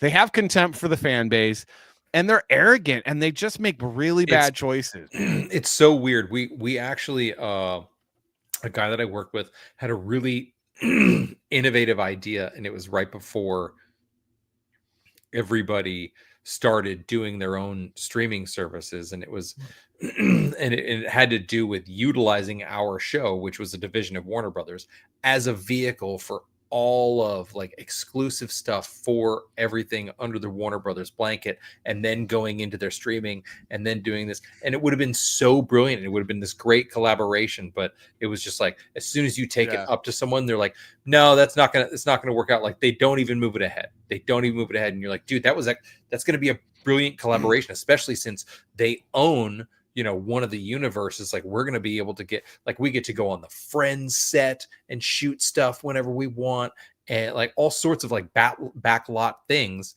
But they were like, oh, exclusivity. We don't, it's like, just give us like 30 seconds of each, junket. Yeah. Do a little thing where it's like, oh, this is just for extra or whatever. Jerk off show. My dad's all like, Warner Brothers was our favorite studio. I will say, like when I was doing cool studio to work at. Yeah, when I was doing the craft services, and then when I was on Veronica's Closet, because I was on Veronica's Closet, guys. You were in Veronica's Closet. And I would go to the studio. It was actually one of the coolest studios to be at. It was one of my more favorite studios to work at and be around. However, working with the executives, man, on that side of things, dude, I was like, I don't know how you guys are staying in business, and we see how bad they're doing. It's any wonder they're still in business. All right, so now something completely different. Completely different. Completely different. Oh, okay. Did you guys see this? Oh my God, what a great. Oh, So we had the WNBA All-Star game this weekend, Craig. Oh my gosh. And you see that shirt? You see what that shirt says? Yeah, I do. All right. So pay us what you owe us. So if it's about basketball, no, hold on. So, right? It's about Savage, difference between NBA and the WNBA. Let's pull it up. Let's pull it up. Let's pull it up, guys. Okay, ready? So let's figure out what they are owed. Okay, are you ready? Okay. So what was the profitability of last year's WNBA? Okay. It was negative. That's a no. I think it was negative $4 million or $40 million. I don't know where the zero is. Okay. So I think it's negative $4 million. We'll just say it. If we say minus $4 million, right? We'll just put it in the calculator here. And then we, do some math. Hold on. Divide it. Number of players, number of teams. Okay. Yeah. They owe all of us $25.22. Right. It's okay. Now, granted, you 40 understand, million. So 40 million. It's like, okay, so check this out. It's like the Kardashian effect. So all of a sudden, people who some girl, let's say some girl gets a bunch of likes all of a sudden because she's doing something. She's like, oh, well, so now I'm owed whatever because this person who gets that many likes is owed that too. It's like, okay, but are you also bringing in money like that person brings in? And it's one thing to be part of the spectacle. And these women are out there working their asses off, playing basketball every night as a job, and they're getting paid for it. But their company, now I don't know about you, but whenever the company that I worked for, mainly Warner Brothers, was losing a little bit of money, we lost a lot of money too. In fact, we got fired. We got let go. Yeah, that's what happened. Yeah, and so it's a slight it's a slight irrational behavior to request the kind of money that those people are making when you do not equate on the other end for the company that you work for. Now, granted, you're on the television and you're selling Nike shoes and you're selling jerseys. You're making so much money in jerseys, but there's other companies that are making money off those jerseys and not necessarily. Well, let's see what Norm Macdonald had to say. Let's see what. After closing out a successful first season, the WNBA is considering several changes to improve the level of play in the league next year. Among the proposals, extending the playoffs, increasing salaries, bringing back the three-point line, and replacing all the female players with guys. Right. It's not that you aren't out there every night doing the same job, and that's the thing. It's like they're like, we're out here doing the same job every night, but you're not getting the same result. Let's keep listening to this. Let's see. The WNBA officials expanded to 10 teams this week, adding franchises in Detroit and Washington, D.C. But before you get too excited about the new additions to the league, remember, all of the players are still women. Oh my God! They stink at basketball. That's the problem. That's the problem. Other than that, it'd be a good game, but they're all horrible, so it makes for a. Yes, dude. No. Well, now here's the thing. It's like the reason why the WNBA women, the players aren't getting paid is because no one cares. Right. No one cares because it is boring. The only time it was a little bit exciting was when you had that Angel Reese, Caitlin Clark thing going on, and everyone realized that you all hated white people that weren't lesbians. And then they were like, that's cool because she makes three-pointers. And then that got old really quick because she's the only one that can actually shoot worth a darn, and everyone else is terrible, and no one cares. So here's an idea. If you want better ratings, number one, because the feminists don't care, because you have all these women, like Bill Burr has this whole thing where he's all like, 51% of the country is women, and the WNBA can't get any ratings because not even the women are interested in watching women play sports, and it's true. So if you want, the only way that the WNBA has a chance is, number one, get rid of the lesbians. Okay. Number 2. That's like getting rid of the people that smoke weed in basketball. Okay, but get rid of the lesbians, and then number 2, everyone's wearing Victoria's Secret underwear. Oh my God, no! On their plane. That's it. That's it. That's the only way it's gonna work, guys. And like I still think that they're like I still think like for the first season everyone's gonna watch it for the spectacle and then lose interest. So then you're gonna have to come up with something new every year. It's just like the lingerie bowl. You'll still lose interest. No, because the first year everyone's gonna be like, "Ooh, let's see this," and then after like so it's still a bad idea. Yeah, because like honestly, like. What I would love, and the WNBA women player I would love for the high school, like the high school championship of like one of the high school divisions, right? Like one of the state regionals. That team plays the gold medal winning, like the best of the best of the WNBA team. And that's the all-star game every year is all the best women's players versus just the one team. Not the best high school players, just the best high school team. But the high school team would probably win and kick their behinds. They would, and then there'd be no WNBA, Craig. Right. That's terrible. That's exactly what would happen. Even if it's true. Dude, the women's gold whatever medal soccer team, whatever they get in the soccer. Yes. Lost to like 14-year-olds. 14-year-old males, yeah. Like a high school team or something. Yeah, it's true. Really? They got smoked. It was bad too. It was like 14-1 or something. You know why? What? Wait, in football, in soccer? Yeah. Like it was just they like destroyed them. That's. Do you know why? Do you know why? Wow. Do you know why? I did not realize this is what happened. That seems crazy. I'm gonna tell you why. I will tell you why. Oh, why don't you tell me why? Why don't you find it? Figure it out. I'm gonna tell you why, man. I'm gonna tell you guys why right now. He's gonna tell me why right now. Okay. Hold on. Just wait a second. All right. So this is the other thing in news, right? So General Motors profits drop 35% as CEO clings to EV strategy. This is the GM CEO, General Motors CEO. Let me just tell you guys something. Women should make sandwiches, not decisions. Okay. So women should make sandwiches. Not baskets. Women should make sandwiches, not goals. Like you basically decisions to make sandwiches are great. Yeah. No, they shouldn't even make a decision to make a sandwich. They just wait to be told to make the sandwich. And then when you're told to make the sandwich, then go make the sandwich. Wow. Okay. All right. They're trying to force these things on us. All right. I'm saying we need to bring back and we need to bring back the patriarchy because feminism, it's not working. Bring back the patriarchy. Savage, it's not working.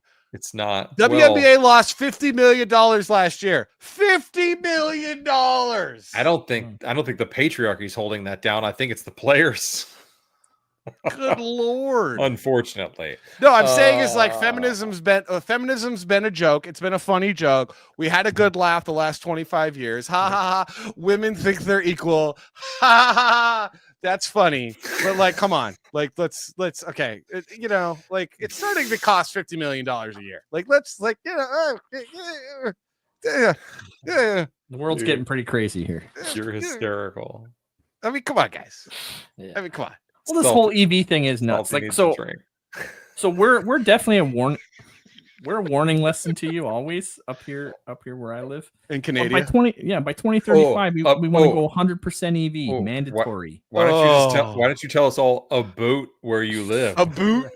Sorry. But that's insane. Like we had an ice storm. We had an ice storm in '98. I don't know if you remember that. You probably had an ice storm yesterday. What are you talking? Electricity in the middle of winter. What are you supposed to do when your EV runs out? Dude. Yeah, right? No, it's insane. It's insane. Especially, here's the thing. Everyone go EV, and then let's get rid of nuclear power, and we'll go solar at the same time. Wait, what?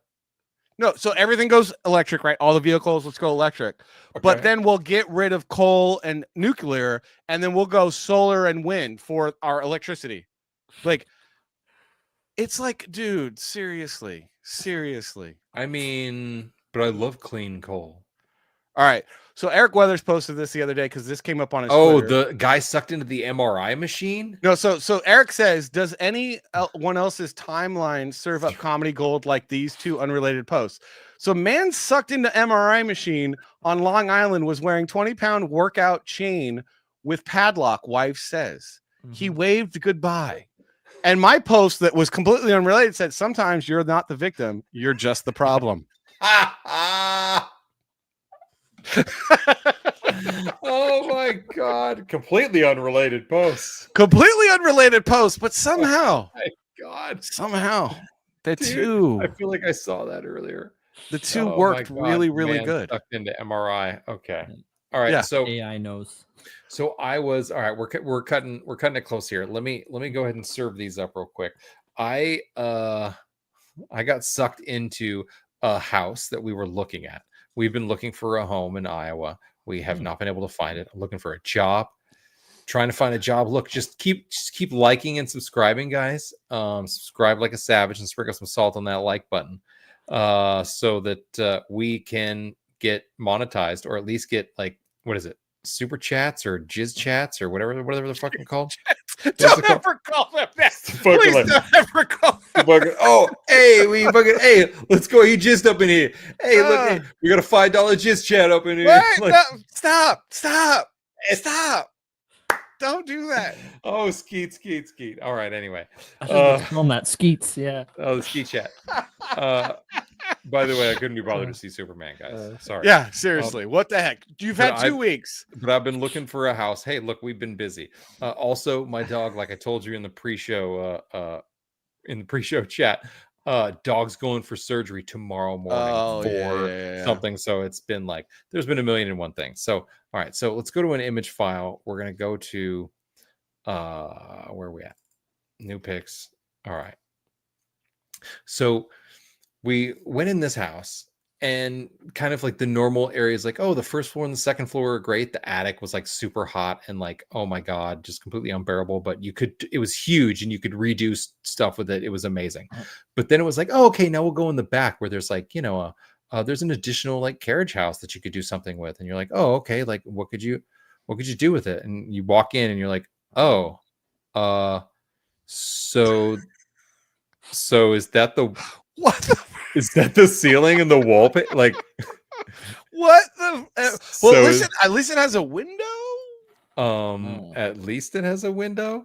So, all right. So that's the first in this room. Then this is the same room where you just turn, and that door goes out to a 10-foot drop to the cement below. Like, there used to be a balcony, but there isn't anymore. So. And I was like, oh, okay. And it was, let's just say it was very warm in here.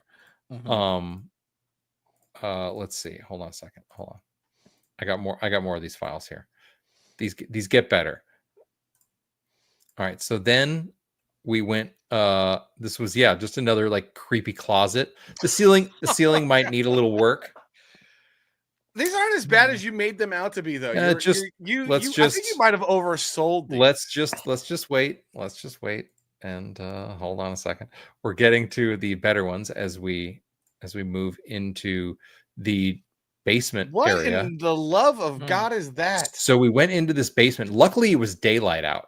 But there were these stairs that went down to this little area that just kind of like, I don't know, looked charred and gross. Might want to put some curtains so it doesn't look so drab. So drab.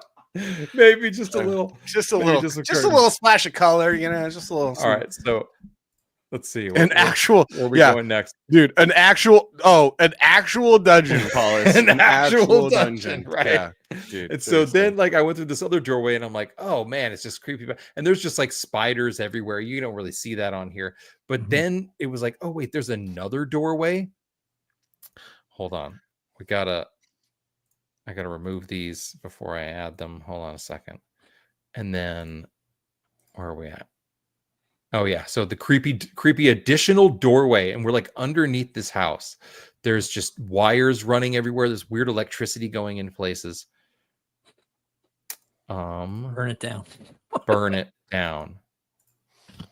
The image files, the system is not like super easy in here. What the hell's going on? So yeah, here's clearly like a door or something that was just bricked up that went to somewhere. But the oh my God, where are we at? We're almost there. So we have, this is like a turret. Like there's a turret in the house, and underneath the turret is this round area. And at the base of it, there was like a weird fire, like someone was keeping warm in here or something. I don't know. But the weirdest part is as we were leaving,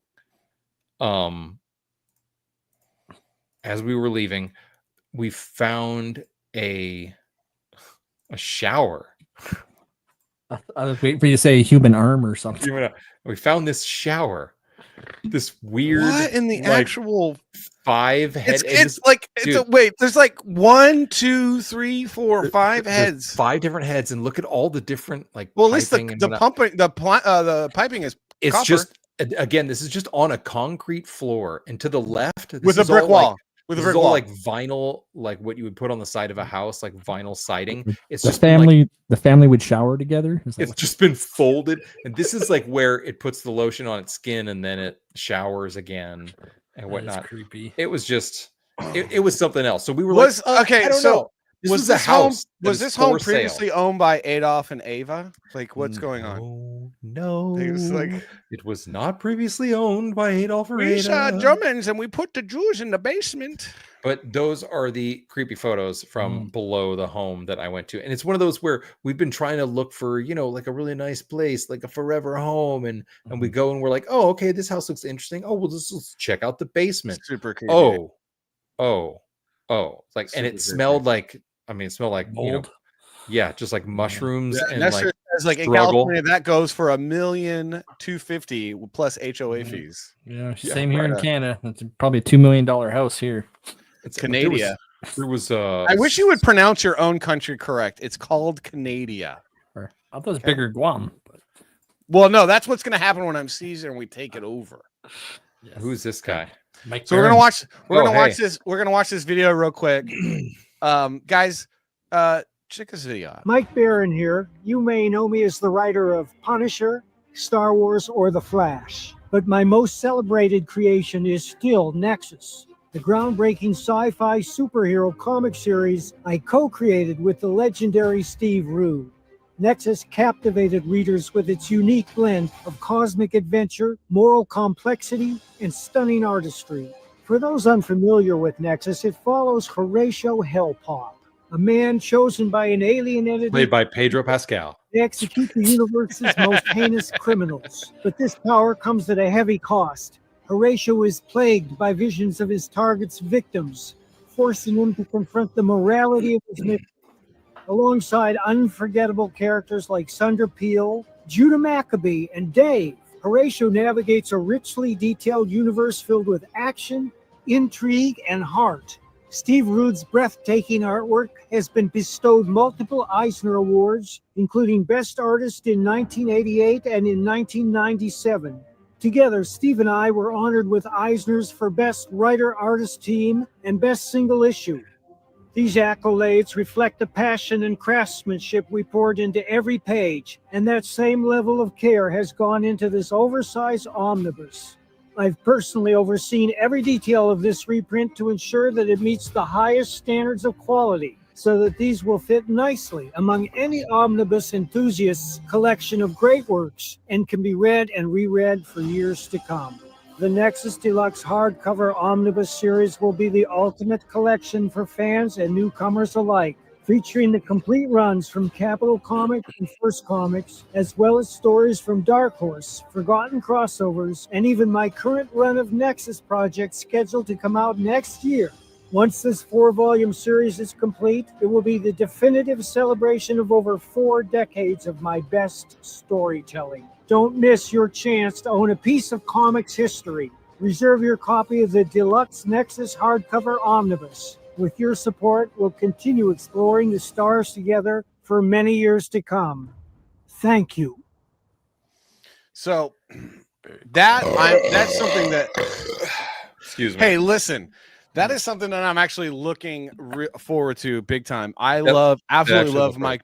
I love Mike Barron a lot. He has been a tremendous help on Silence Do Good. He's actually credited in Silence Do Good because he's helped me. He's helped me.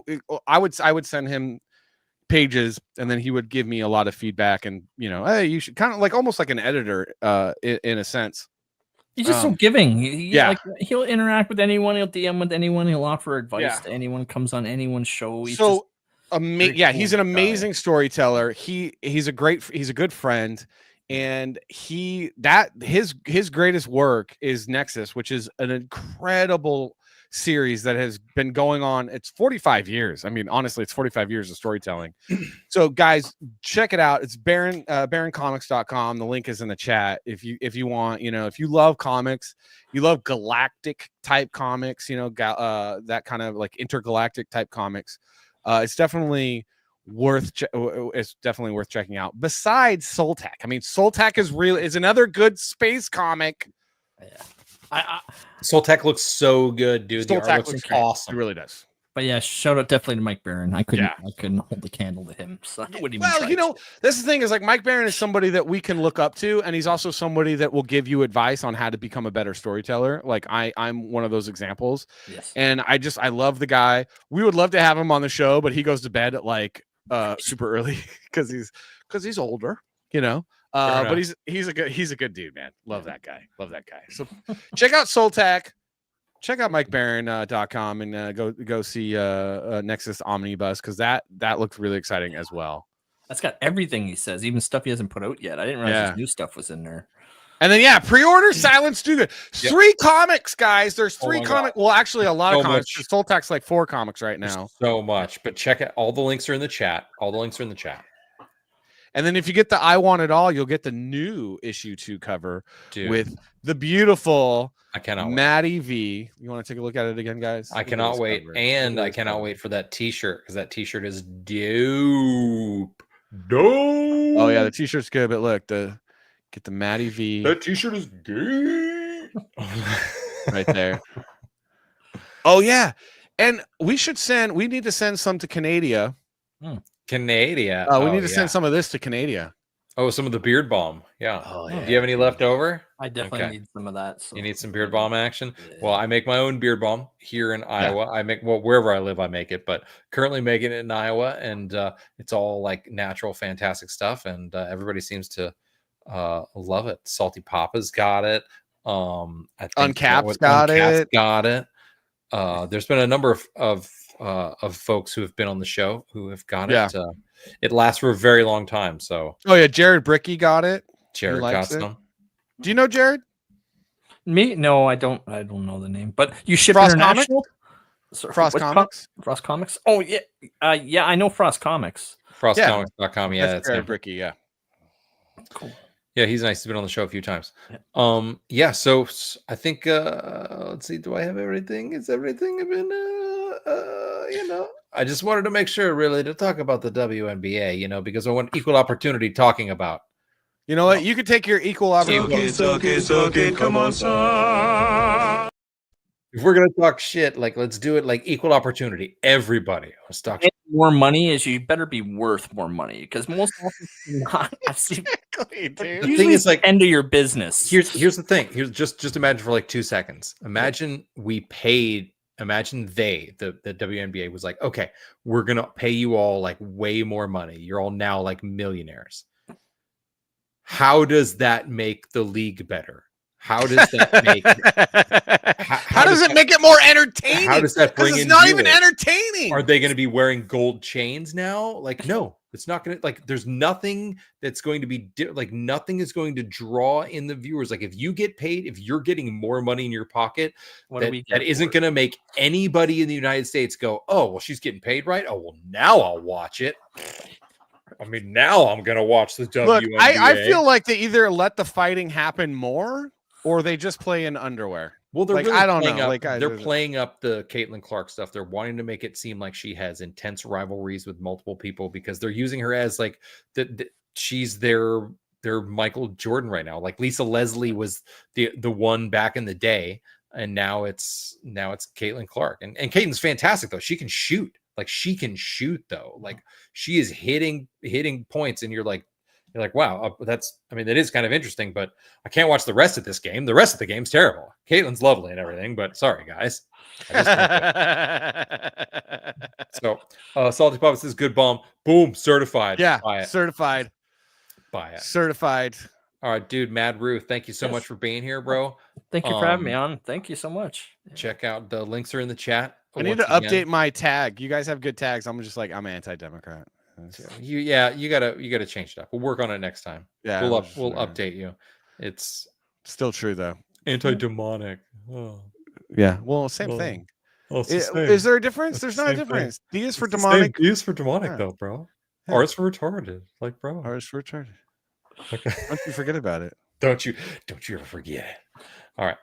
Appreciate it though, Mad Ruth. This is gonna be another episode 51 of the Salty and Savage Show. Back that Soltac. Back Soltac. All right. Totally appreciate you guys. Love it. This has been the Salty and Savage Show. We're gonna see y'all. See y'all next time.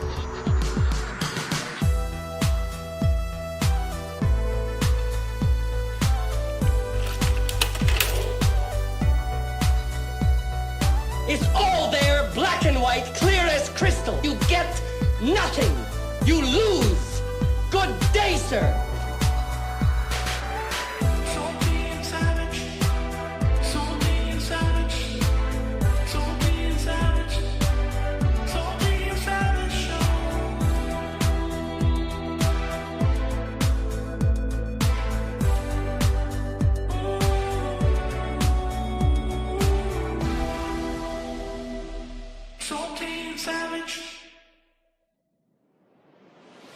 I mean, will we still need humans?